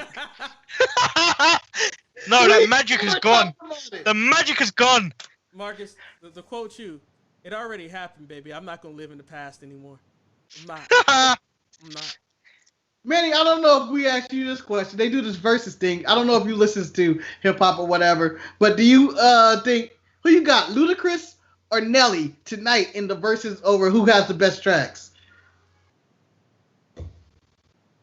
See, the only Luda tune I would actually listen to is over and over is "Move Bitch." Get out the way. Yeah, and then I think I listen to more Nelly than I have Ludacris. This is one of those things where it's very a dividing thing because, too much Nelly can make you sick. It really can. And I think it's gonna be a good matchup. I think Luda's gonna win because I think Luda has worked with more people. I mean, although Nelly could break out his Tim McGraw joint, but at 4:00, I show in after we run our errands. You thinking, Marcus? Huh? You're thinking? No, I didn't think. I was saying I think Ludacris is gonna win, but I think that "Move Bitch, Get Out the Way" is gonna be his one of his big trump cards because that's gonna tilt the whole scene. Like Nelly can start off with Country Grammar and EI or something like that, or even maybe Air Force Ones. But as soon as he put out Air Force Ones, I put "Move Bitch, Get Out the Way." Whenever he seemed like he might be losing the track, I go with "Move Bitch, Get Out the Way." I'm just saying. I'm looking forward to Tip Drill versus Pussy Poppin', 2 of the greatest strip club songs ever. And with that note, that concludes another episode of the Sharpshooters Wrestling Podcast. Once again, you said that so confidently as well, and then segued out of it like no one was going to react to that. No, it's whatever. Hey, that's the end of the show, guys. Since Marcus says I don't have a way to do it. So when I say I'm Eric, I'm going to let Manny announce his name, and then Marcus, you can conclude with Marcus the grand finale. Let's see how this works. So thank you guys for listening. I'm Eric. I'm Lord Manny Hayes. And I'm Marcus the grand finale. And until next week, stay sharp. We did it until you said we did it. You still, we had it. Anyway, if you guys watch the live stream, thank you. If it works out, we will be live streaming next week as we preview the AEW pay-per-view that no one will probably be buying. On that note, stay sharp. You're not going to buy it, but you going to watch it.